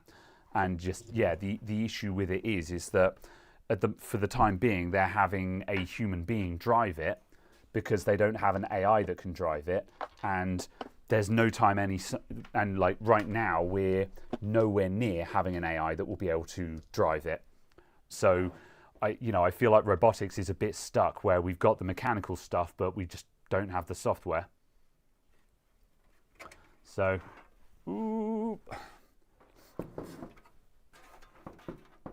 I need to pry off this front panel.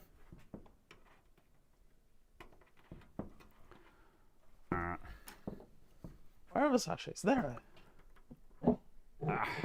The AI is more advanced than the hardware. Not according to all the robots we've seen trying to fold laundry, but yeah. In that case, they're deliberately bringing bad stuff to shows because, all of the AI robots that we've actually seen trying to do stuff, they're not showing any of it then.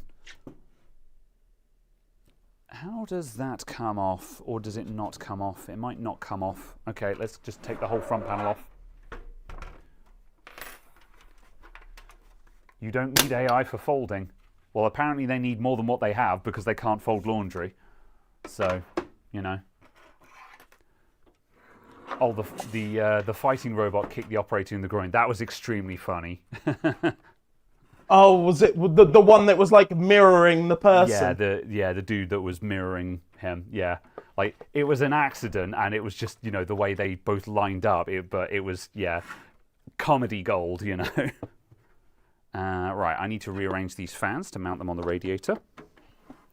I'm going to switch to OBS because I have no preview. There we go. Oh no! Whoop. The folding is a hardware issue. Huh. Interesting. I'll take your word for that.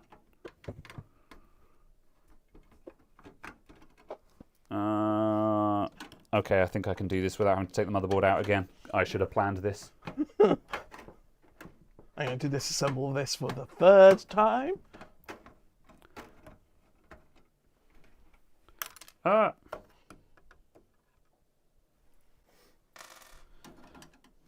seem to have a lot of Corsair boxes. There's 2 out there and there's 1 there, and I'm just like, did you actually buy a bunch of stock at some point and then get done by RAM? Well, buy a lot of Corsair boxes. There's 2. There's that one and that one. Isn't there one just down there as well, or is that some other brand? Oh, that's one that's coming from a customer today. Actually, oh, I see. So yeah. I was just like, there's more than I'm used to seeing. Yeah. It's like, no, entire coincidence at the moment, but yeah, Right. I do have a couple of cases in stock just because Yeah. I started stocking up big time just before the RAM shortage came in. Yeah. Just before the RAM shortage hit, I was stockpiling hardware big time, gearing up for a big push on selling custom PCs. So I've got I'm floating a lot of stock at the moment, and I'm not going to be able to shift it for most of the year. So that's cool. Okay, right.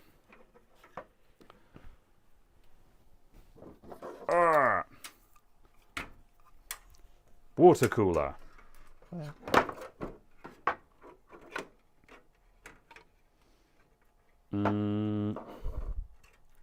How on earth are those? Oh, these cables aren't routed through the things.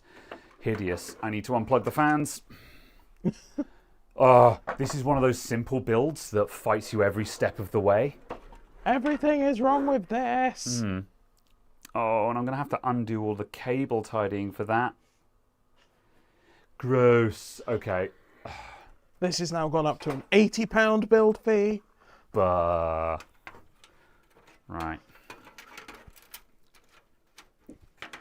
Gross. Where are my cutters? I've got to cut these wires out and reroute them.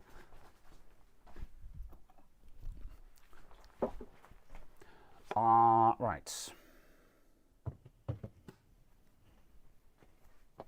Clothing manufacturers have already got automatic folders.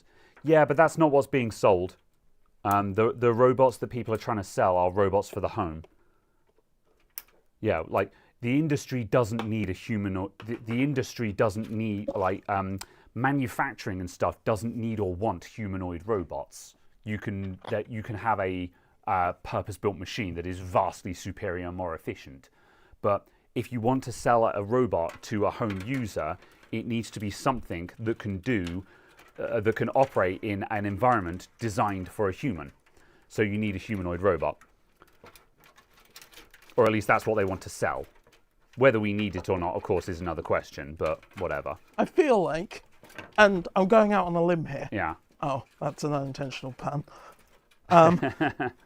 But if, say, for a moment, I had this thing where I did my laundry, I take it in, put it in a basket, and then just tip that basket out, and it goes, and out comes folded laundry.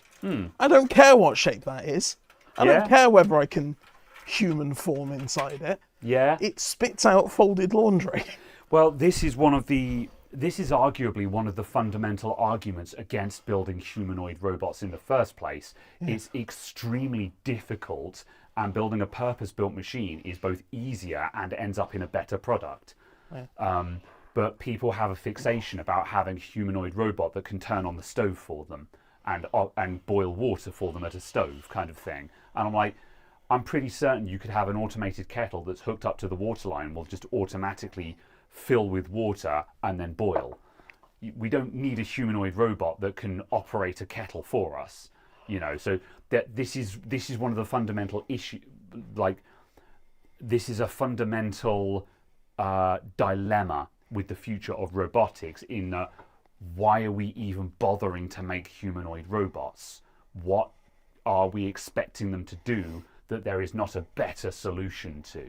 You know, I think if we take out all possible thoughts, let's take. If we take out all possible thoughts, we end up with the robots. Get rid of get rid of expenses, get rid of moral implications, forget all of that. Let's ask the question. Let's think about the movie I, Robot, the Will Smith movie, where they have they have the Mark IV the NS4 robots, the friendly-faced ones that they have at the beginning, that are humanoid robots that that they're like a friendly puppy. They'll do whatever you tell them to do, and they have no emotions, and they can just do anything a human can do, automated. Would that be cool? And it's like, oh, that seems pretty useful. So, that's, if we could get to that, would that be something desirable? Because that seems to be I'm going to cool. deconstruct the question ever so slightly. Yeah. Ignoring any assumed, inferred, or implied other complications of any of the other parts of it, simply the physical item that it is, yes. Yeah. The reason I say that is because where's the data from its sensors going? 24/7.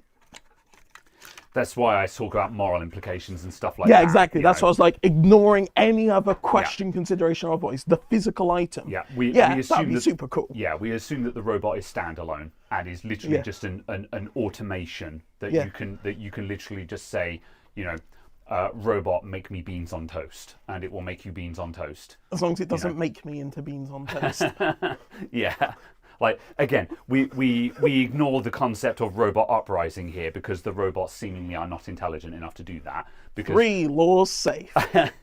we ignore that because that's bollocks, but that's a whole another discussion. That was the point. Yeah, that was the point. The 3 laws are bad. That's the point, The movie is not good. No, the movie is bad. Oh, no. No, the movie is bad. If you want mindless action, it's fun, but the movie is bad. No, the movie falls apart under the slightest scrutiny. No. The movie is not good.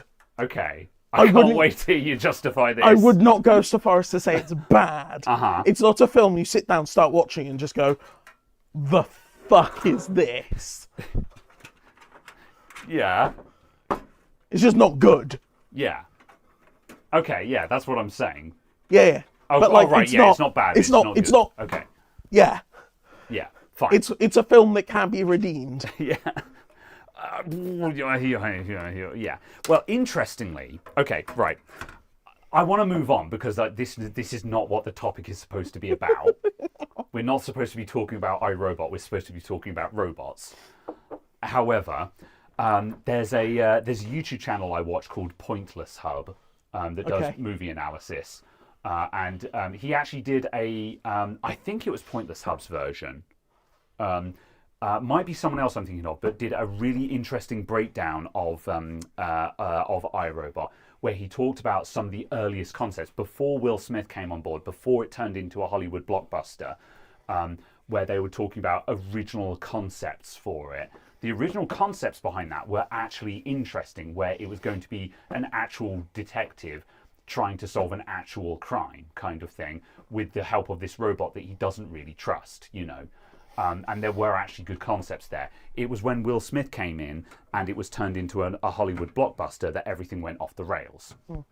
But that if you look up some analysis movies about iRobot, and there's actually some really interesting stuff to talk about there about what the movie could have been. So yeah. Anyway, yeah. So going back to robots, though, the point is, would the NS4s at the beginning of iRobot seem to be a very idealized robot with no downsides, except the fact that they're getting a little bit long in the tooth by that movie standard. But apart from that, like at face value, they seem pretty good. So is that actually desirable? Is that what we're actually trying to get to?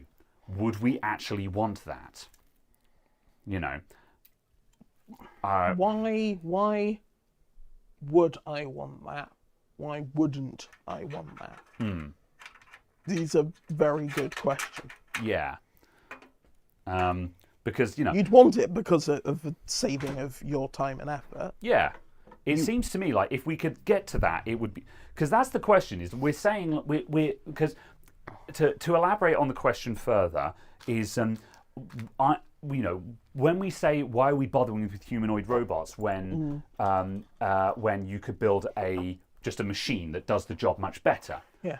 But then if you said, okay, but what if we could have the iRobot NS4s? Those seem pretty good.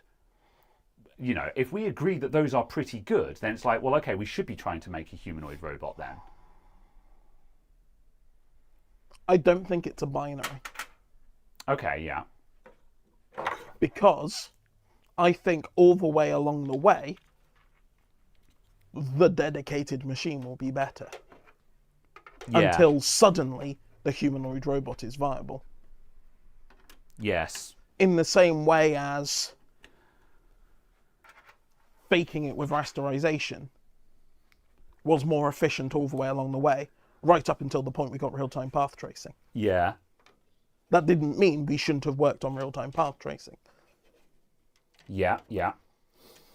Kind of comment. Yeah. And of course the cost involved because, because I think the dream is that, little old ladies could have an NS4 robot that can do all of their household chores for them and help them maintain independence. But the reality is that such a robot will be prohibitively expensive for possibly the foreseeable future. Although interestingly, that one robot that went on sale for like 20 grand or whatever is just like, considering we're talking about state-of-the-art technology, that's not actually very expensive. Also, say it costs £20,000. Yeah. How much does a carer cost? £20,000. Well, I don't know actually. I was about to say £20,000 a year, but actually I don't know. But that's my point. Yeah. If you can replace the wage of a carer with a one-off purchase of this machine, which can be there 24/7. Yeah. Whereas a 24/7 carer would be unfathomably expensive, hence nursing homes. But it's kind of a case of you're now going, actually that cost starts making sense. Yeah. And isn't that unfathomably expensive? The expense can now be fathomed. And more people out of work then. So I'm sort of ignoring that part of this because that, earlier on I said ignoring the moral implications and stuff like that. Yeah. And that's what I was talking about with that is the idea of replacing labour and such like, because that is its own can of worms, which there is a discussion to be had there. Because like saying that we shouldn't build something because it will put people out of a job isn't really a good reason for not making it. Because, it's just like, well, if this job is obsolete, then it doesn't make sense to ignore the technology just because unfortunately now and then certain jobs and or professions may become obsolete because we've replaced that. Farriers became obsolete. Farriers went from being a day job to a very niche industry because we don't ride horse carriages anymore. Calculators stopped being a day job when the electronic calculator became cheap and readily available. Yeah, so that's the thing. So, and this is not to say that labour should not have protections and stuff like that. However, there is a very real problem at hand. Oh, there's all the screws for the radiator, idiot. However, there is still a very real problem that, unfortunately, now and then a technology will come along that will make certain labour obsolete. And at that point, the carers, instead of and at that point, the carers need to ascend to higher tier carers where there are fewer of them, but they are handling the things that the robot can't do and stuff like that, It's still not going to replace... Assuming it is the quote NX4, it is not going to replace any of the things that require cognitive function. Yeah, we are, and even if we assume the idealized NS4 robot, which at this point we are absolutely nowhere near. We are not on the same page. You know, Yeah. our ideal that we're aiming at here is completely off the page right now. Yeah. You know, and even still, there would still be a desire for real carers in order to have human contact. You know, for people and stuff like that. So that's why this conversation is complicated, and that's why I'm saying I'm not going to bother addressing the moral side of it, because that's an entire conversation. Yeah, and just talking about purely about the technology. Do we even want the technology? That's it. So that's why I'm trying to boil this down to, okay, if we ignore all of that, is the technology even desirable in the first place? Is a humanoid robot the actual direction we should be aiming for, or should that money, time, effort, and technology be funneled into more useful things that we do need, you know? And I guess it then becomes the question of who defines what useful is. You know? Yeah, because, you know, again, this is the problem with a lot of cutting edge technology is, you know, and this is why you have to weigh things up, is you have to ask yourself, okay, this is a technology and it's going to require lots of time and money and effort to develop it into something useful. Fine, we accept this, but is that what humanity needs right now? If you're spending billions, trillions of dollars developing something that is not working very well, could that money not have been better spent solving world hunger? You know, but then on the other hand, if you never advance any technologies, how do we advance as a civilization? So you run into a big moral dilemma there, you know. And I'm not saying I have the answers to that, you know. Yeah, and also indirectly, if a guy wants to spend his money building a thing, why can't a guy spend his money building a thing? Sure. Yeah. Yeah, if that makes sense. You know, assuming that it is privately funded by some ultra mega wealthy dude. Yeah. Yeah. Why can't some ultra mega wealthy dude fund the thing he wants to build? Yeah. And that's that's an entirely different. Exactly, because I will agree that is his choice to make, but I will still judge him for having the ability to solve homelessness in his country and just choose not to do that because he has the money to do that. Not mentioning any names, but we all know that there are people in the world who have enough money to solve major societal problems, and every day they choose not to do that. You know, the money is there, the money exists, you know, and I'm sure, many of these problems can be vastly solved with money that these people have and choose not to put into those places. Hence why I said earlier on, it is immoral to have that amount of money, you know. But yeah, we've gone off topic again. We were talking about robots. But it's still a microcosm. Yes. So, oh, there's actually no thermal paste in this tube of thermal paste. You'll have to use something else? I can, I will, and I shall. Jolly good. What?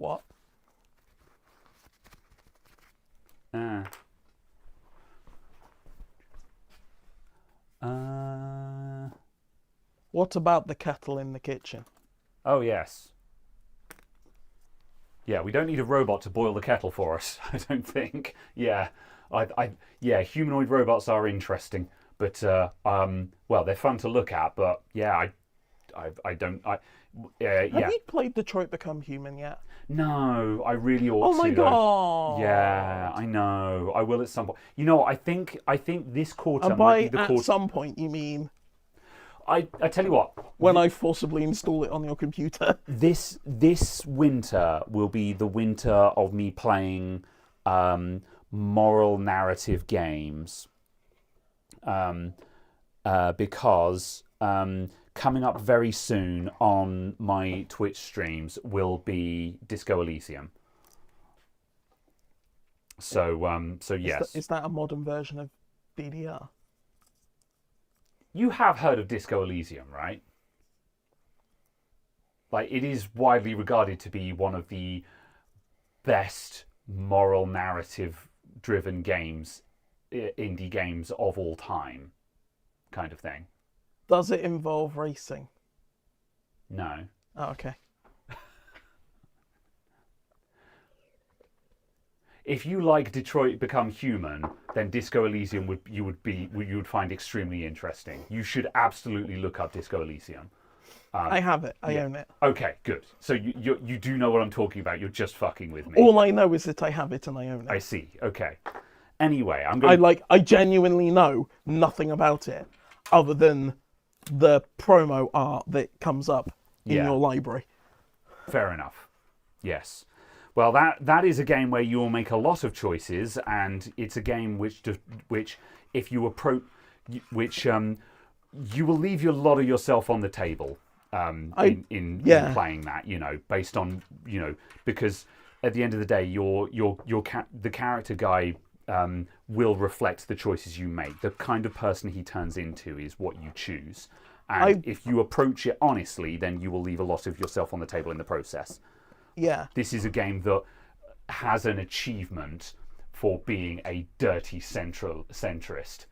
If you keep trying to take the middle line, it will give you an opinion for being like a milquetoast bland centrist in not having a strong opinion about anything at all, So yeah, and a lot of my friends have already said, I can't wait for you to get that. To me, they've said, I can't wait for you to get the dirty centrist option. And I'm like, no, come now. I'm a lib, That's it. That's all I'm saying. But you think you have opinions? I'm opinionated. Are you? I try to be. I'm feeling very attacked right now. Good. So you should. You are being insulted. Oh, okay. I have limitations to my knowledge. I know enough to know that I don't know much in certain fields. And I'm aware that there are other people that are greatly better read than I on the topics which I place value in, because I know just enough about them to know that there is value there, if that scans. I know just enough to know that, oh no, it goes on forever. It is fractal. All right, that seems to be on. Who's could go down?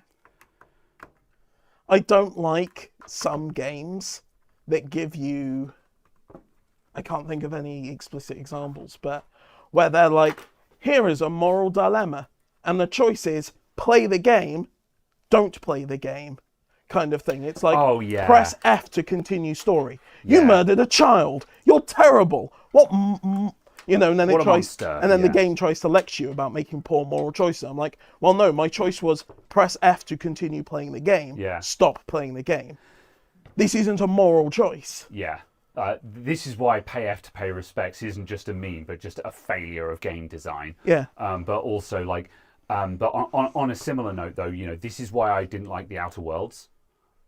Because I went into the Outer Worlds as like, oh, these are the people that made Fallout New Vegas, which I have watched videos about and has really interesting moral quandaries to face you with, where there isn't a right answer and you have to decide what you think is more harmful and what harm you're willing to bear, and such like. And the Outer Worlds was just like, yes, do you support the hyper-capitalist shitheads or do you not support the hyper-capitalist shitheads? I'm like, oh, okay, I thought this would be a bit more grey than that. Like, I think the choice is so obviously apparent that I'm like, why did you bother asking? Because I think the choice is more to do with all the personal choices of all the characters who you bring along the way. To me, at least. Yeah. And I don't know, I thought kind of slightly to me, the overarching story was purely a mechanism to drive the character development of the people who are along with you. Oh, so perhaps I should have been paying more attention to the followers. Yeah. Yeah. Like, valid response. To me. Because, I was kind of only half paying attention to them. I did some of their storylines, but I was just like, I don't really care about followers, so I wasn't paying that much attention to them. There's a good like bit of storyline with Pavanti and with I've forgotten his name. The guy you pick up who's the church leader, like right at the beginning. But him. Yeah. Can't remember his name, but yeah, I think just because like a little bit of his conversation is kind of the complete destruction of his world, of his faith, because you find the book that supposedly holds the truth to his religion, kind of thing, and none of it's what he thinks it is, kind of thing, and then dealing with morals through that and so on.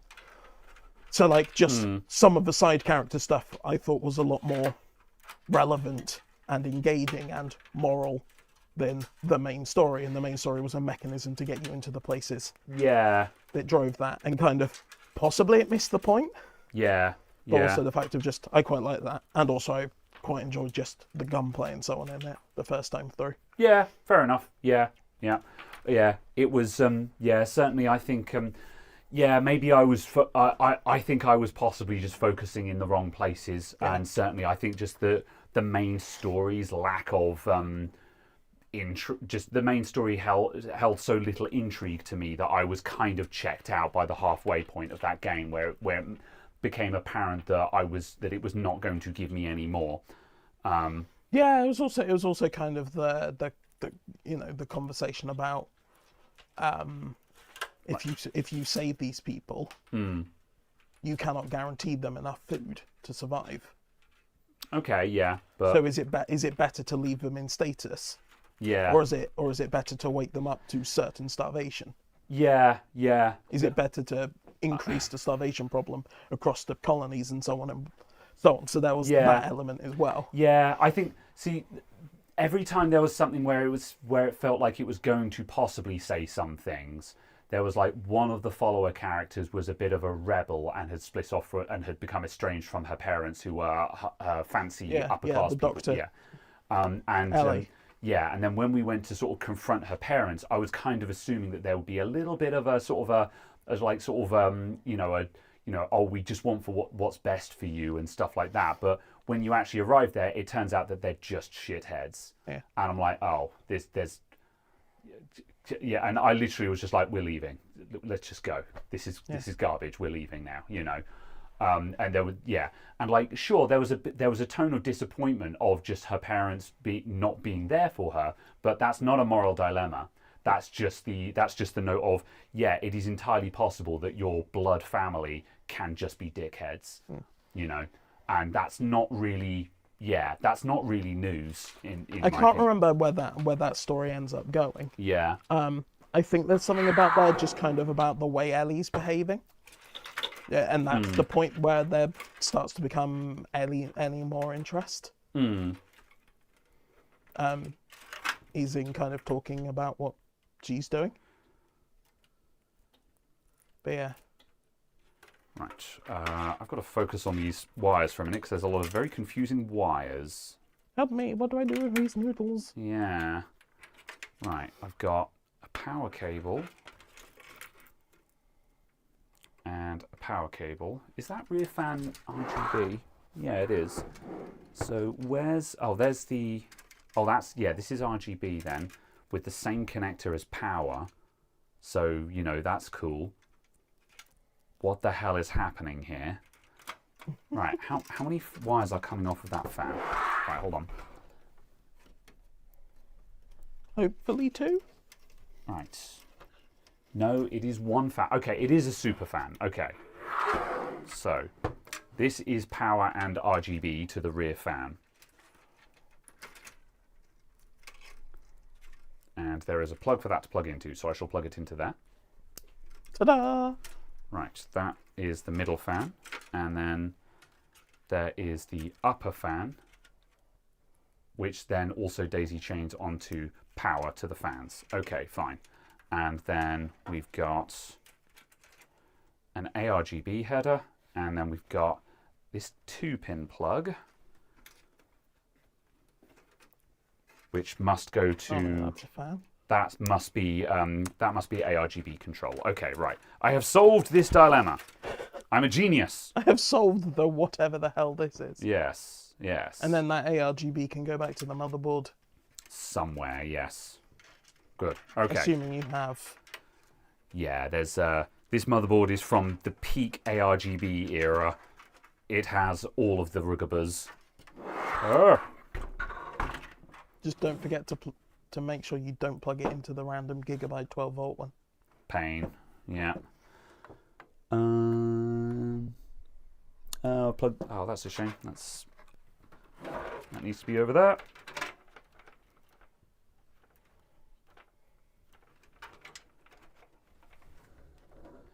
What's the stream timer on?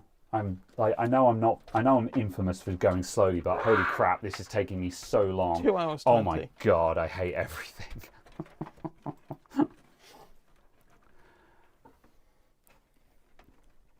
At least I'll... Oh, come on. Are you not going to fit through there?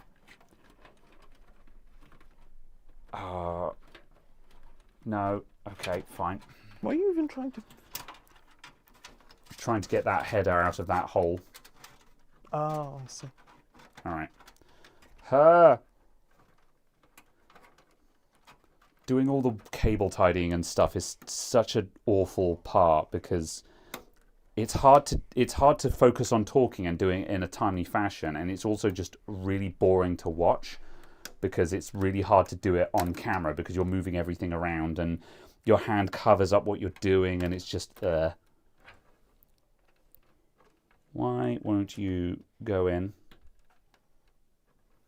Is there actually a plastic cap blocking one of the holes?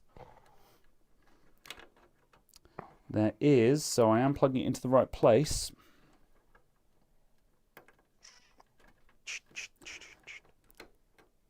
The ARGB header is so awful.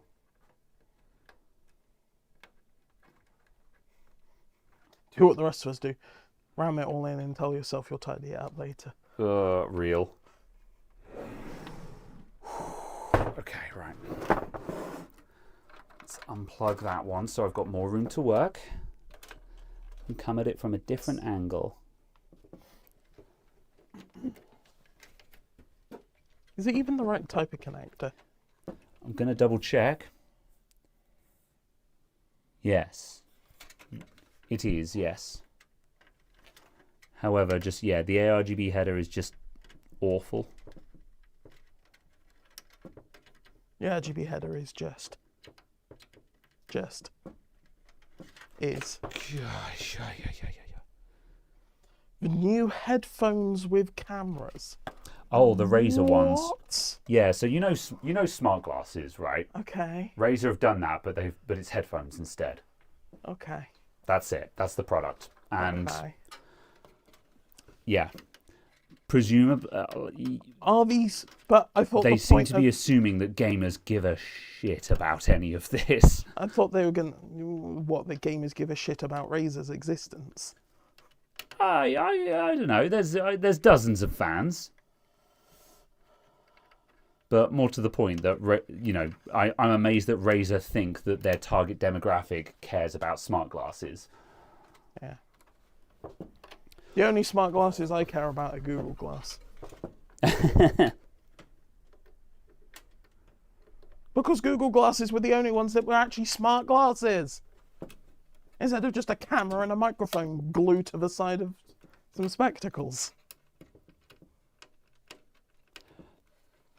Why won't this plug in? I'm going to... Is it even supposed to plug in there? Yeah. Like, is the pin pitch correct? It has to be. That's an ARGB plug. I'm not going insane, and that is a DLED Is it because header. it's a VDG header? No, the VDG that header is that with the 3-pin one there. This is the 2+. This is the 4-pin with a missing one. But it won't go in. Okay, which way around have you got the connector? Right. Okay. Yes, the connector. Yeah, like I will show you just to confirm to my own brain, because at this point, these things always fight me. Chat, back me up. How awful is? Hold on. Well, that's what the bench cam can see at the moment. Yeah.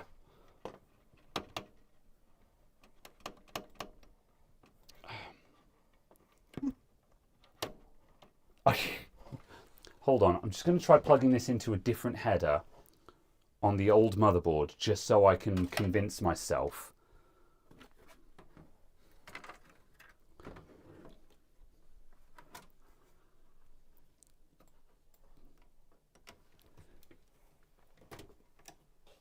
Yes. Yes. It's right. The connector isn't blocked. I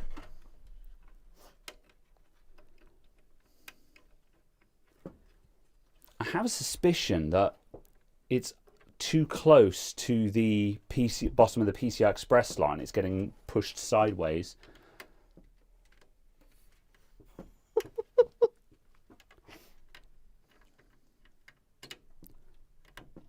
What's chat talk? We need a conversation. Help me.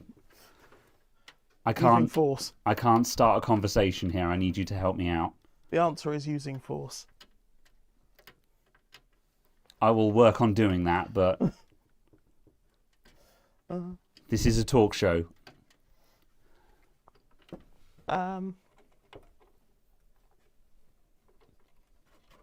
Percussive maintenance, yes.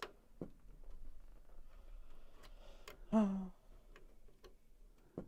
don't know, because the only topics of conversation I can think of are the previous ones that we were talking about, which we moved on from. I see. So anyway, video games. Yes. I don't know. Yes, yes.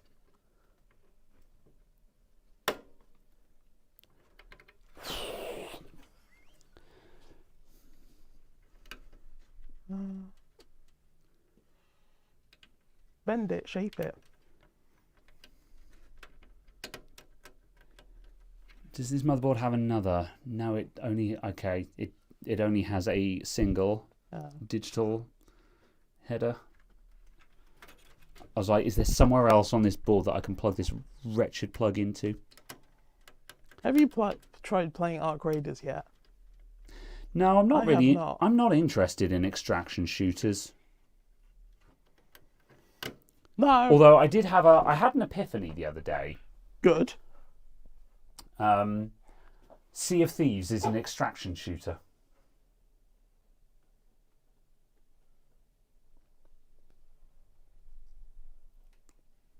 Okay.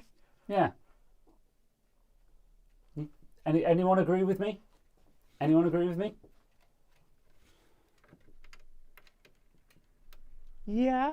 Like if we broaden it ever so slightly in definition to an extraction combat. If that makes sense, just because at least you seek out treasure and you have to get it to a point to offload the treasure, and other people are also seeking treasure and may try and take your treasure. Yeah. But that's what I'm saying. If we expand it ever so slightly from extraction shooter to extraction combat, just because extraction shooters involve combat, you've got to fight other players. Yeah. But most of my fighting in Sea of Thieves was stabbing people. Okay, yeah, sure. That's what I meant. Yeah. It's just a case of but I don't know. I did spend an awful lot of time in that game trying to work out what the hell some of the challenges were. Stand on this beach with your foot in a bucket, reading this map in this direction, and magically an X will appear on some map somewhere. Yes. But basically what I was gunning at there was I thought extraction shooters weren't for me. And, and I was like, I haven't played an extraction shooter. And I was like, but actually Sea of Thieves is basically an extraction shooter. And I enjoyed just like sailing around in Sea of Thieves, collecting treasure and cashing it in. And so that suggests that I would enjoy a solo experience in an extraction shooter. But the issue is as soon as PvP rears its head, I no longer have a good time anymore. Yeah. Because I don't want the PvP aspects of it. See, I forced that on, but there's no way that's on. Yeah, no, it's not. I might actually do this connector later on. I'm going to take one more attempt at this, and then I'm going to be like, okay, that's getting plugged in later on, because this is ridiculous. Don't understand how this connector isn't going on. The difficulty and annoyance I had with Helldivers was part of the way they increased the difficulty was just to make the enemies take more bullets. And it was just kind of a case of increasing enemy health for increased difficulty does not actually increase fun. It just means you have to shoot them more.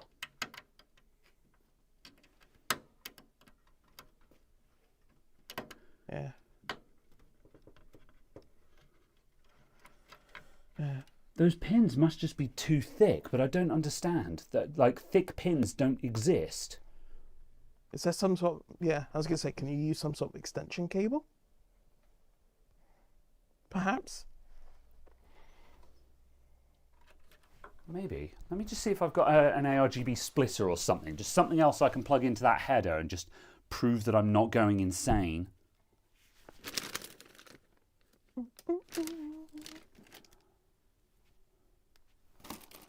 Fan splitters.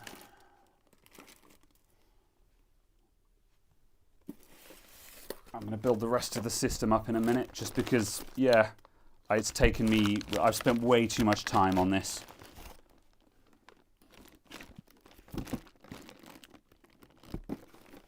No.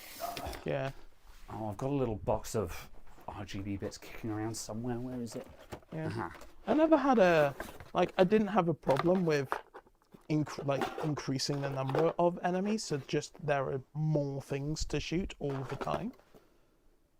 But when it's like just scale health up, I found that struggle. And it's like, it's what I thought Killing Floor 2 did quite well.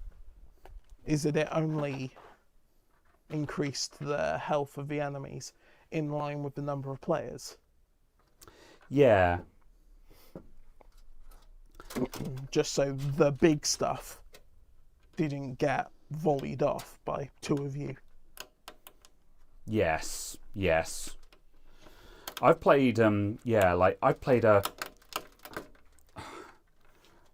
substantial amount of Killing Floor 2, and I found that scaled fairly well. And yeah, I typically I never had any problems. I think the only I think Killing Floor did a very good job of its scaling. Yeah. Even on the higher difficulties, you were never frustrated with enemies and being like, why won't you die, kind of thing. Like, sure, they were a little bit tougher when there were more players, but as you say, that was just to make sure that you couldn't just, because on single player, the enemies had to be weaker. Otherwise, they would just never be able to throw any big stuff at you. Yeah. I'm going to look at this with my own eyes. Yes, feel free to. That pin is bent. Oh yeah, it's bent slightly, but like you can bend that back. I've bent but it just back multiple times. Yeah. Yeah.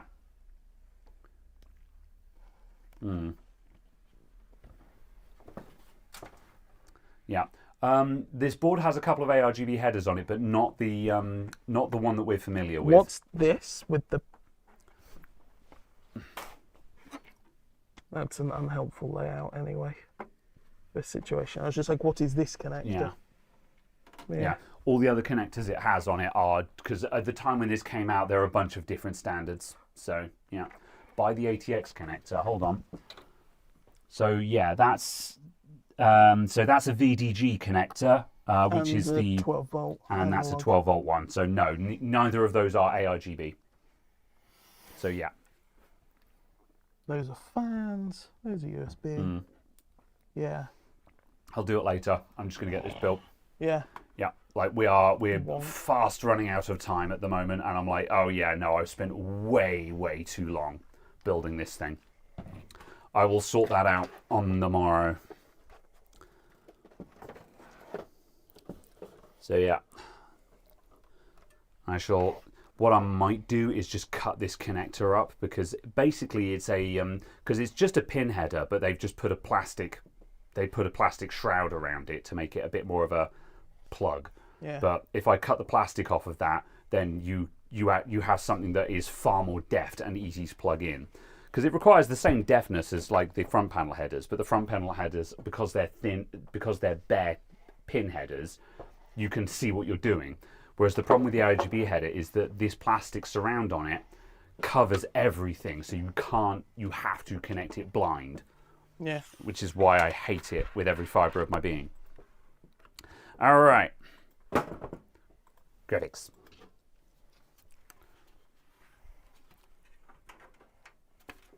Right, and at the same time, we've got some extra fans, which I'll probably put up the top as well, since we've got them. Graphics card. Graphics. Oh boy, Yeah, look at that green. Yeah. Oops, no, support. No. Would you like the manual in Korean? No.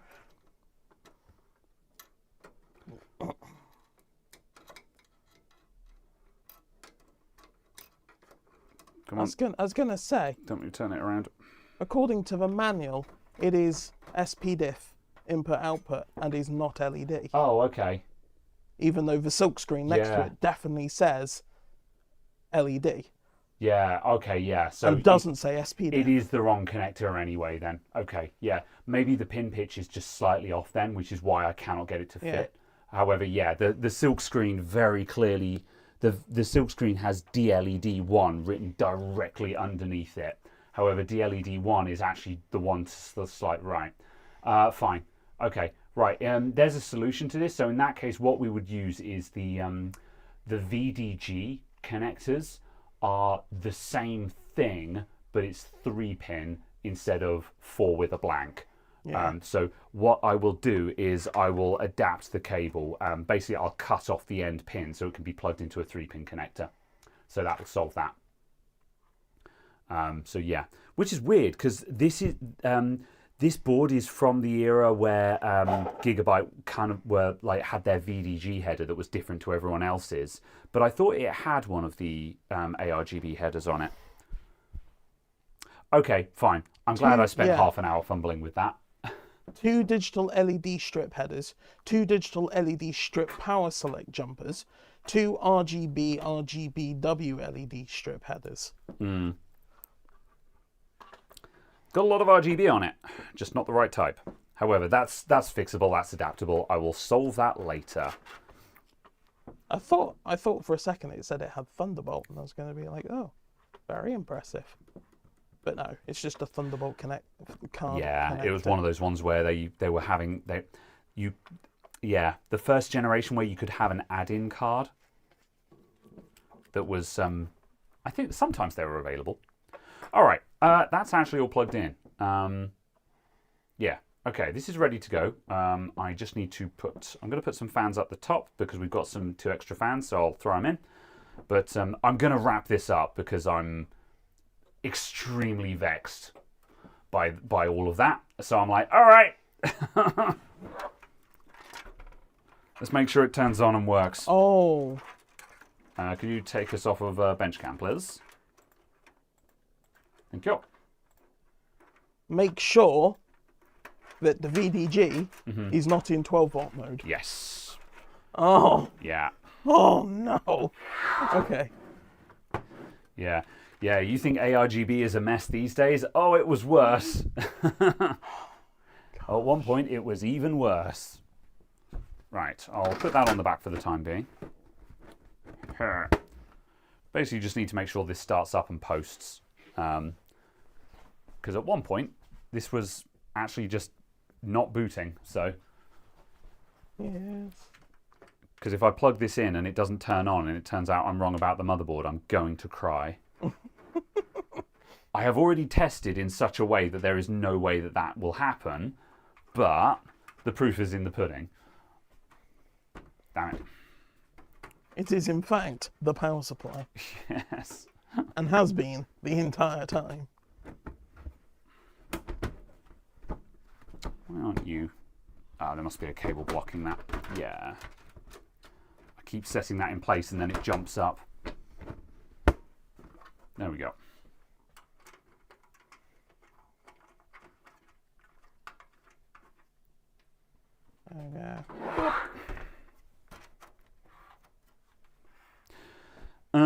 Okay, power and HDMI. I hate it when it does that. when we plug something in on the bench, this monitor flickers off and on again. Good. All right. I didn't turn it on at the back. However, I also need a keyboard. There's OBS. Why are you over here?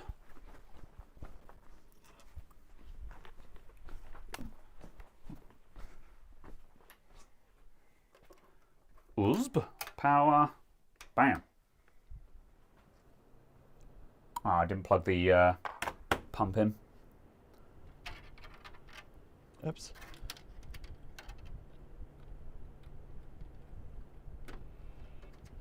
Wah.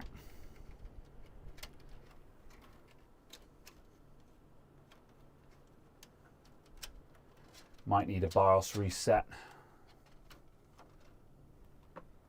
Right, what are you on at the moment? Oh, you did put RAM in it. I was about to say, did you put RAM in it? I did. Right, it's RAM training at the moment. It's power cycling after doing the RAM train.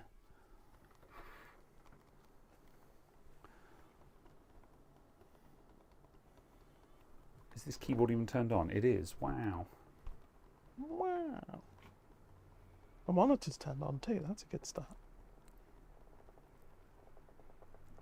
No, the monitor's still on standby at the moment. Oh, sorry, I meant the monitor has power connected to it. Ah, yeah.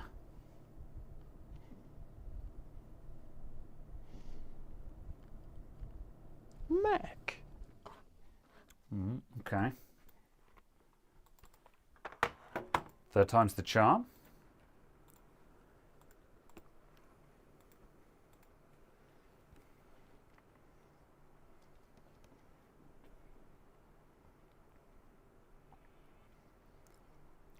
Putting a ferrite filter on the HDMI cable won't stop the monitor from cutting out when a power cable is plugged in. Like it's power ripple that does that. It doesn't want to go. I think it's going to need a BIOS reset.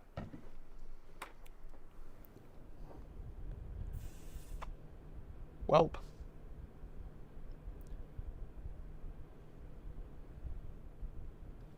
Nope. Okay.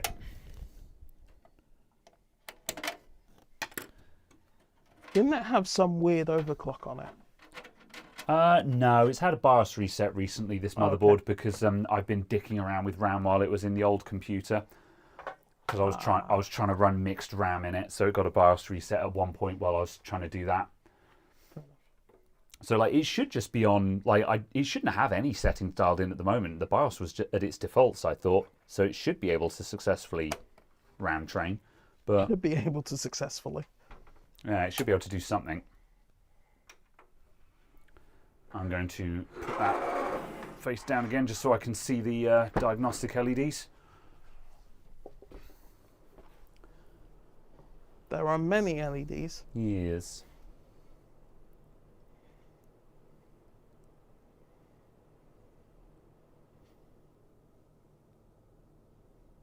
Go on. Okay, it's not power cycling this time. We're just sitting on DRAM. Go on.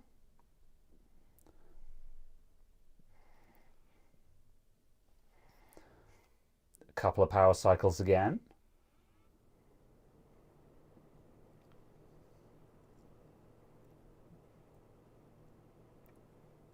Come on, do something. I mean, it's doing more than it did before. Originally, it was stone dead.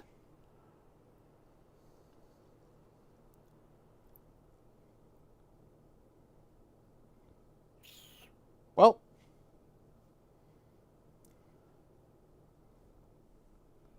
I don't think it's going to go.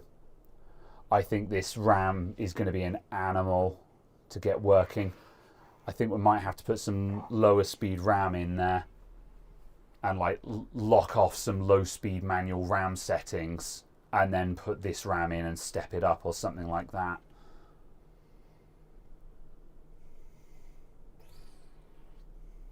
Well. One more try. No, okay, let's put some basic RAM in just so we can get a picture out of it, and then I can fight with that later. Have some nice 2666. Delicious. People wonder why I have trust issues with exotic RAM and stuff like that.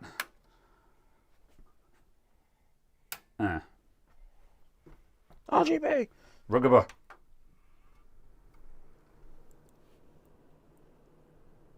Isn't it like with DDR3 that it will just run straight away? Or lower speed? Yeah, it should do, but I've just put in another stick and it's just posted immediately. There is a possibility that... Is there a possibility that that RAM is faulty? Well, yeah, non-zero chance, I guess. But yeah, I guess some more testing is required. The problem is you never know when you've got exotic high-speed RAM, whether when you've got faults versus when you're just being punked by it, just trying to negotiate speeds. Yeah, well, put it in the Maximus. Yeah, I guess. Maximus has got a K in it, hasn't it? Yeah. So that will definitely do the voltages required. Yeah. Boot VGA. We should have output at the moment. Is the capture card actually turned on? It's on? plugged in and turned on, yeah. It might be worth just power cycling the capture card. Because yeah, the diagnostic LEDs are saying that it's posted, so we should have something at the moment.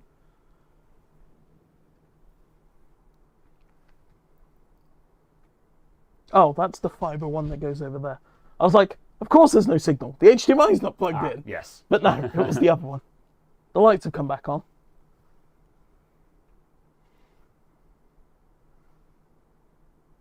Oh, I think it's... Yeah, the monitor has woken up. Okay, there we go. BIOS has been reset. Good. Bam, bam. Huzzah! All right. Yay! Wow. Did it. Right. I pressed enter to go into BIOS, so it should be going into BIOS now. Okay. Good. All right. Yes, good. Okay, right.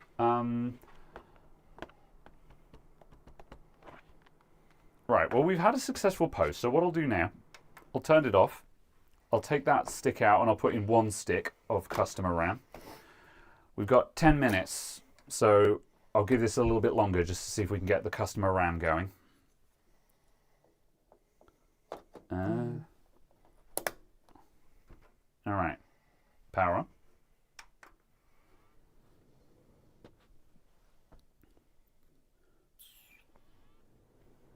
Okay.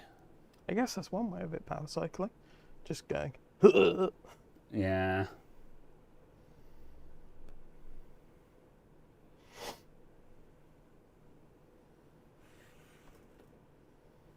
That's going to suck if the customer's RAM is knackered as well.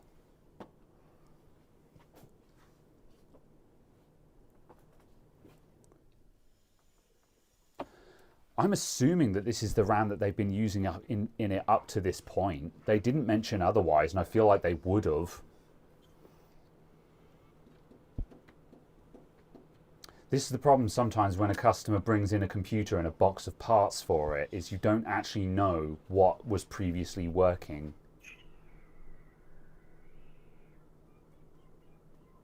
Where's an ATX power supply? There. Alright, I don't think it's going to go, otherwise it would have by now. I'm going to try the other stick in a minute.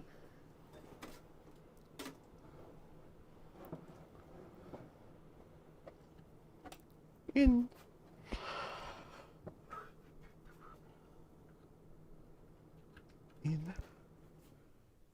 Oh, okay. Where's the clear CMOS? There's the clear CMOS. Update the BIOS. I mean, that might be a way forward, but like, just to get post, are you sure? Like, I'm not even trying for XMP right now. We just want post, you know. So okay. We'll see. Can I have one of the? Yes. Like if I was trying for XMP, hang on a sec, I'm just going to take us off of, because we're just looking at black screens at the moment. Yeah. If I was trying for XMP, then I would agree with you. But like, I'm just looking for post right now, you know. Oh. This is...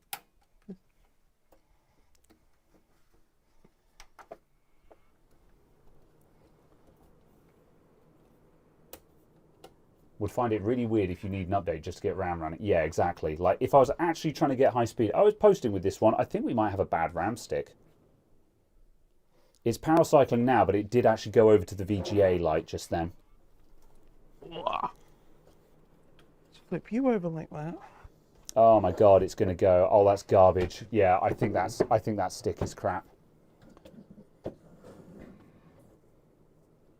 That will do. Oh yeah, it's that bit. I was like, why isn't that laying flat? Yeah. Where is the Freezer 7? Oh, I don't know. I've been looking for it for ages. Ah. It is actually missing in action at the moment. So instead, I will give you.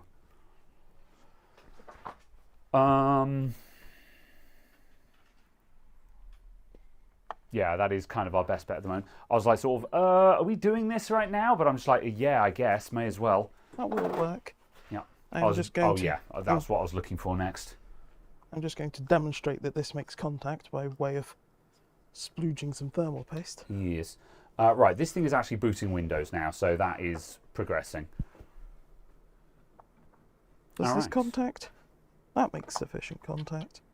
Let's shut that down again. Cool. Okay, right, I'll take this off the bench.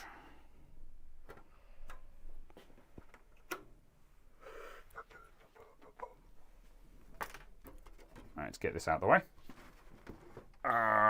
What a pain.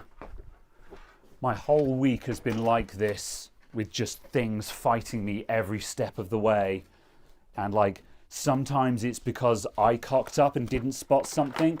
Sometimes it's because there was information that wasn't made clear, or that and stuff like that. But whether it was my fault or not, it's still just been a week of this kind of nonsense where you're like, oh my god, now we have bad RAM. Why are you like this? I'm taking the GPU out because we don't have the correct connectors on the GPU. That's a stupid GPU. Whatever. Mini HDMI, folks. Yeah. But yes, we can onboard VGA. Start. Oops. We can get this to lay flat as well. There is a way of, basically what I do is that. Cool. And plug that into the back. There you go.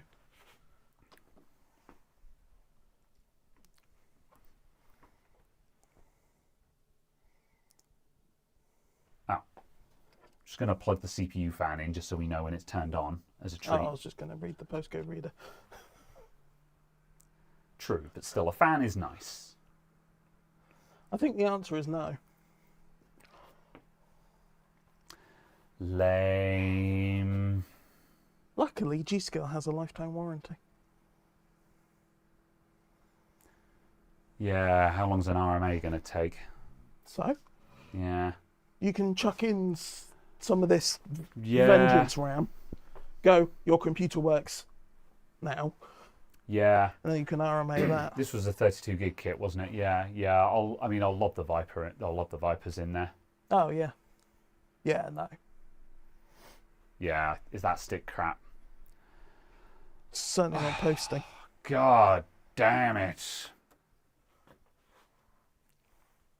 Retry. No. That's not going anywhere. I'll hit CMOS clear as well. So we have ticked every box. Yeah. 10,000 days of pain. How's changing the BIOS on this board going to change anything? Yeah, everyone who was saying BIOS, no, just no. Yeah, no, it's That's straight not how to that 55 works. and then doesn't go anywhere. No, fine. Yeah. The one thing I will it worked for the. Well, I have never seen this. I've never seen this RAM kit boot because the customer's computer was stone dead on the old motherboard. So this is the first time I've actually tried to use this RAM. So yeah, it's definitely seated, definitely in. It's weird. It's weird that the customer didn't mention this, but who knows? Oh, it cycled the second time. Maybe it's intermittent. I mean, also, like, this computer has been having problems. This motherboard has probably been in a state of dying for a while. Like, because the customer originally described the fault as intermittent. No. So, yeah. Yeah, no, look at it, it's power cycling. Yeah, old motherboard is stone dead. It just does not turn on at all, regardless of what you put in it. Yeah, no. That's proper shutting off for its restart. That's not retry. Oh, that's a retry. Oh, that sounds like it's posting because the CPU fan has settled. Yeah, there you go. Oh yeah, okay. 8 gigs? Oh, it's a 16 gig kit. I thought it was a 32 gig kit. No, it says 8GX2 on the side. Oh, fair enough. Yeah. For some reason or other, I thought it was a 32 gig kit. Doesn't matter. Okay, let me just quickly grab memtest. Let's just see if we can get it into memtest and just see if it just utterly wets the bed doing a mem on that.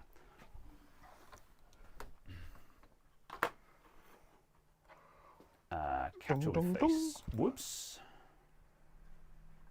Didn't see that it had actually...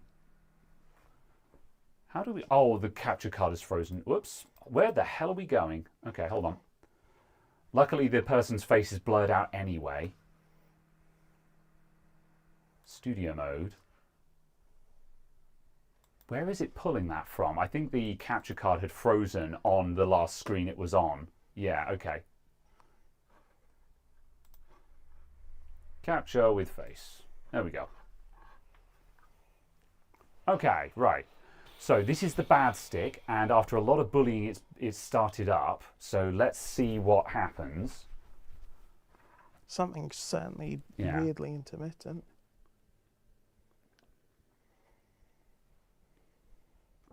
I'm assuming you didn't turn on XMP. No. Yeah.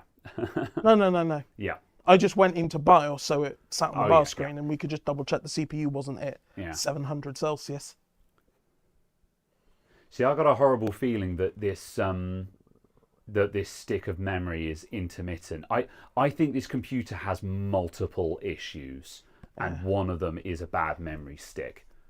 Like, that motherboard is unquestionably dead. Like, if you hook all this motherboard up, you put a CPU, known good RAM, like, take this basic Vengeance stick that is a known good, put that in there, hook up a power supply, put a known good CPU in there, push the power button, and just nothing. It's stone dead. It's kill. That has been proven beyond... I've proven that beyond doubt. However, now we also seem to have a memory stick that took 5 attempts to post. And refused to... And, like, maybe that has come good now. It's been powered on for an amount of time. It's warmed up slightly and come good. And if we let that go cold, it'll mess us around again. Yeah. Whack. So, yeah.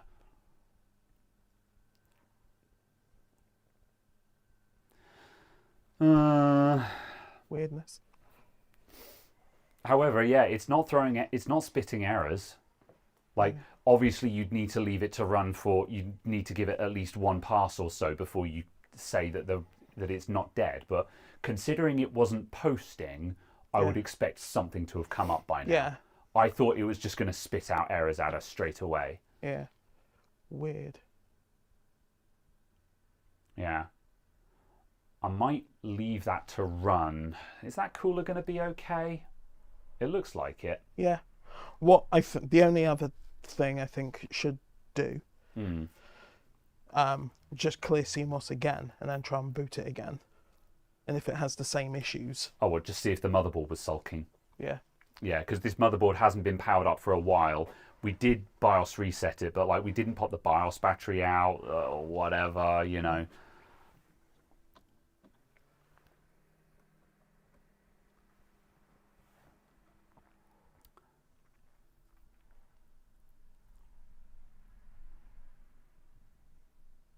Yeah, it's posted straight away that time. Yeah. Yeah, maybe the board was just sulking. I mean, It shall was just we... weird that it was freezing on 55. Yeah. I mean, should we put it back in the customer rig one last time and just see if it works? That's certainly working now. Yeah. Yeah. Okay, let's do that just for closure. Like we're at the 3-hour marker, so I'm ready to close up shop now. Yeah. However, if we put this in and it posts, then it's a case of okay, it kind of works. More testing is required. Yeah. And like if I can get it to post in the customer rig, then I can leave the customer rig running mem test overnight because I'm going to be in the shop tomorrow. So Come here. Come. So yeah. Hey. What a hot mess. Oof.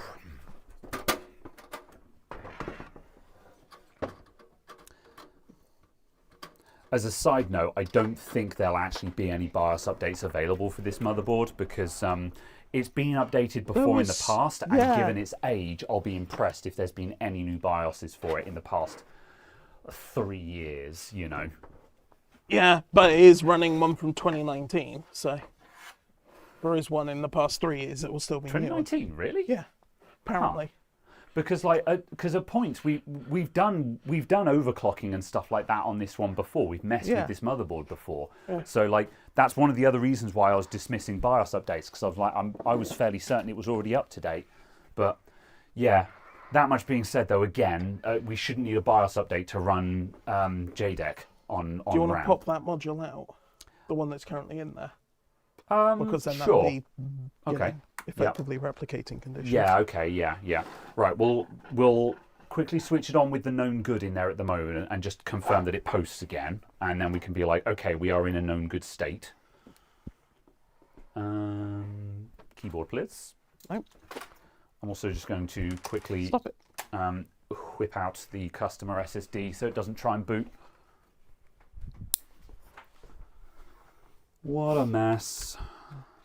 I just wanted to reassemble a PC. Indeed. Whoop. Right. Where is the mouse? Where is the mouse? Oh, that mouse, yeah. Here is the keyboard. Where is the power button? There you go. Okay, right. So should get captured in a second. Yep, it's gone straight over to VGA, over to boot, and it's got no drive in it, so it should go straight into BIOS. Okay. Interestingly, it's just said BIOS has been Oh, I didn't save after I turned it off. That's why it's still coming up with that screen. Yeah. So yeah, okay. But that functions. Yeah. Right. Let's do that. I'll just quickly save and exit. So F10. Oh yeah, you're right. Yeah, 2019. BIOS version F15. Yeah. Whack. And I think F21B is the newest. Yeah. That's weird.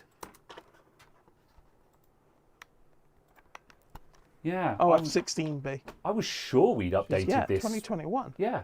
So right. Yeah, it hasn't had. I'm correct that it hasn't had an update for a while, but I was sure we'd messed with this board since then. But yeah. Work around beta BIOS to improve Kingston DDR4 2666 stability concern on some specific memory chip suppliers. Right. Add NTFS support for QFlash. All right. Well, at any rate, it's working with one of these sticks, so it should work with the other. Right. Power off. Off.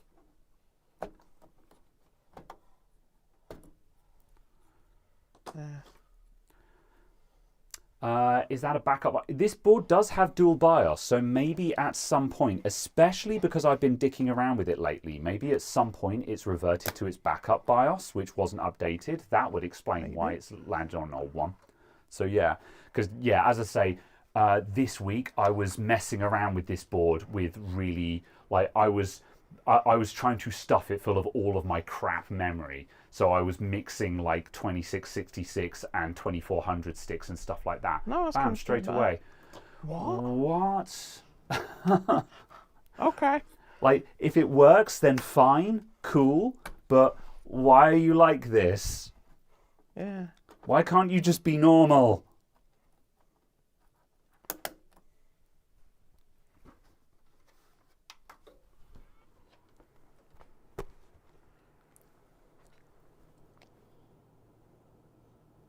absolute Right, madness. it's RAM training because, you know, yeah, and it's booting again.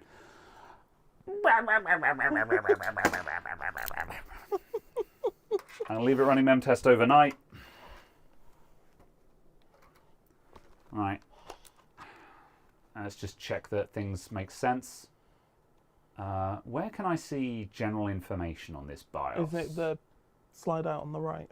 Yeah, I think it is. Oh, yeah. Okay, 16 gigs, 2133. That's fine. That is expected. Whack, yeah. Save and exit. I'm going to leave this running mem test overnight as a confidence test, and then tomorrow when I come back in, I'll BIOS update it again, and I will... I mean, actually, you know what? Should we just quickly YOLO and just turn on XMP?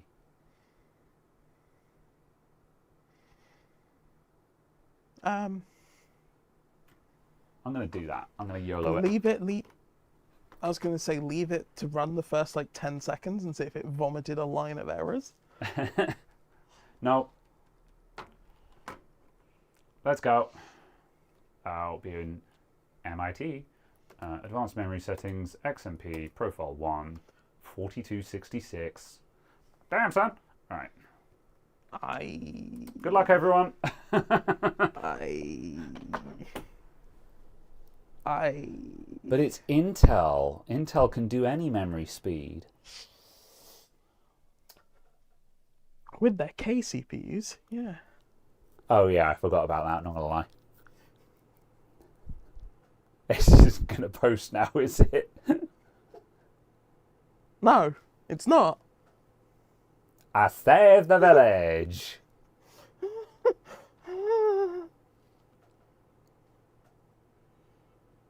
Yeah, because I'm pretty sure the non-K CPUs are limited to 3200. Wait, it's posted. It's not. Pretty sure the non-Ks are limited to 3200. Yeah.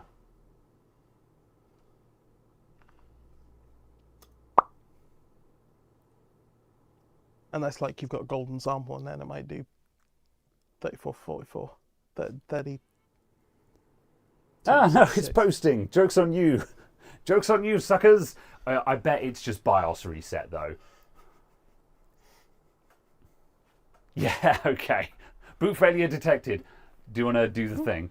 At least it recovered itself, though. All right. I will enter BIOS. Okay, right. So, advanced memory settings. Okay. So load the XMP profile. Profile 1, yeah. And then just change that to 32.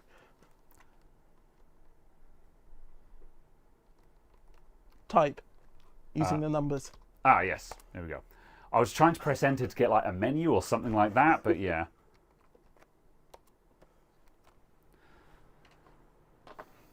Okay, right. I flew too close to the sun then. I'll take the hint.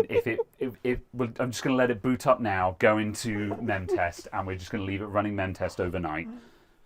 And tomorrow I will come in, and doubtless there will be no errors. And I will BIOS update the motherboard for posterity, and I will also update the backup BIOS just so it doesn't do this stunt again. And then I will fix the RGB, and I will send it on its way.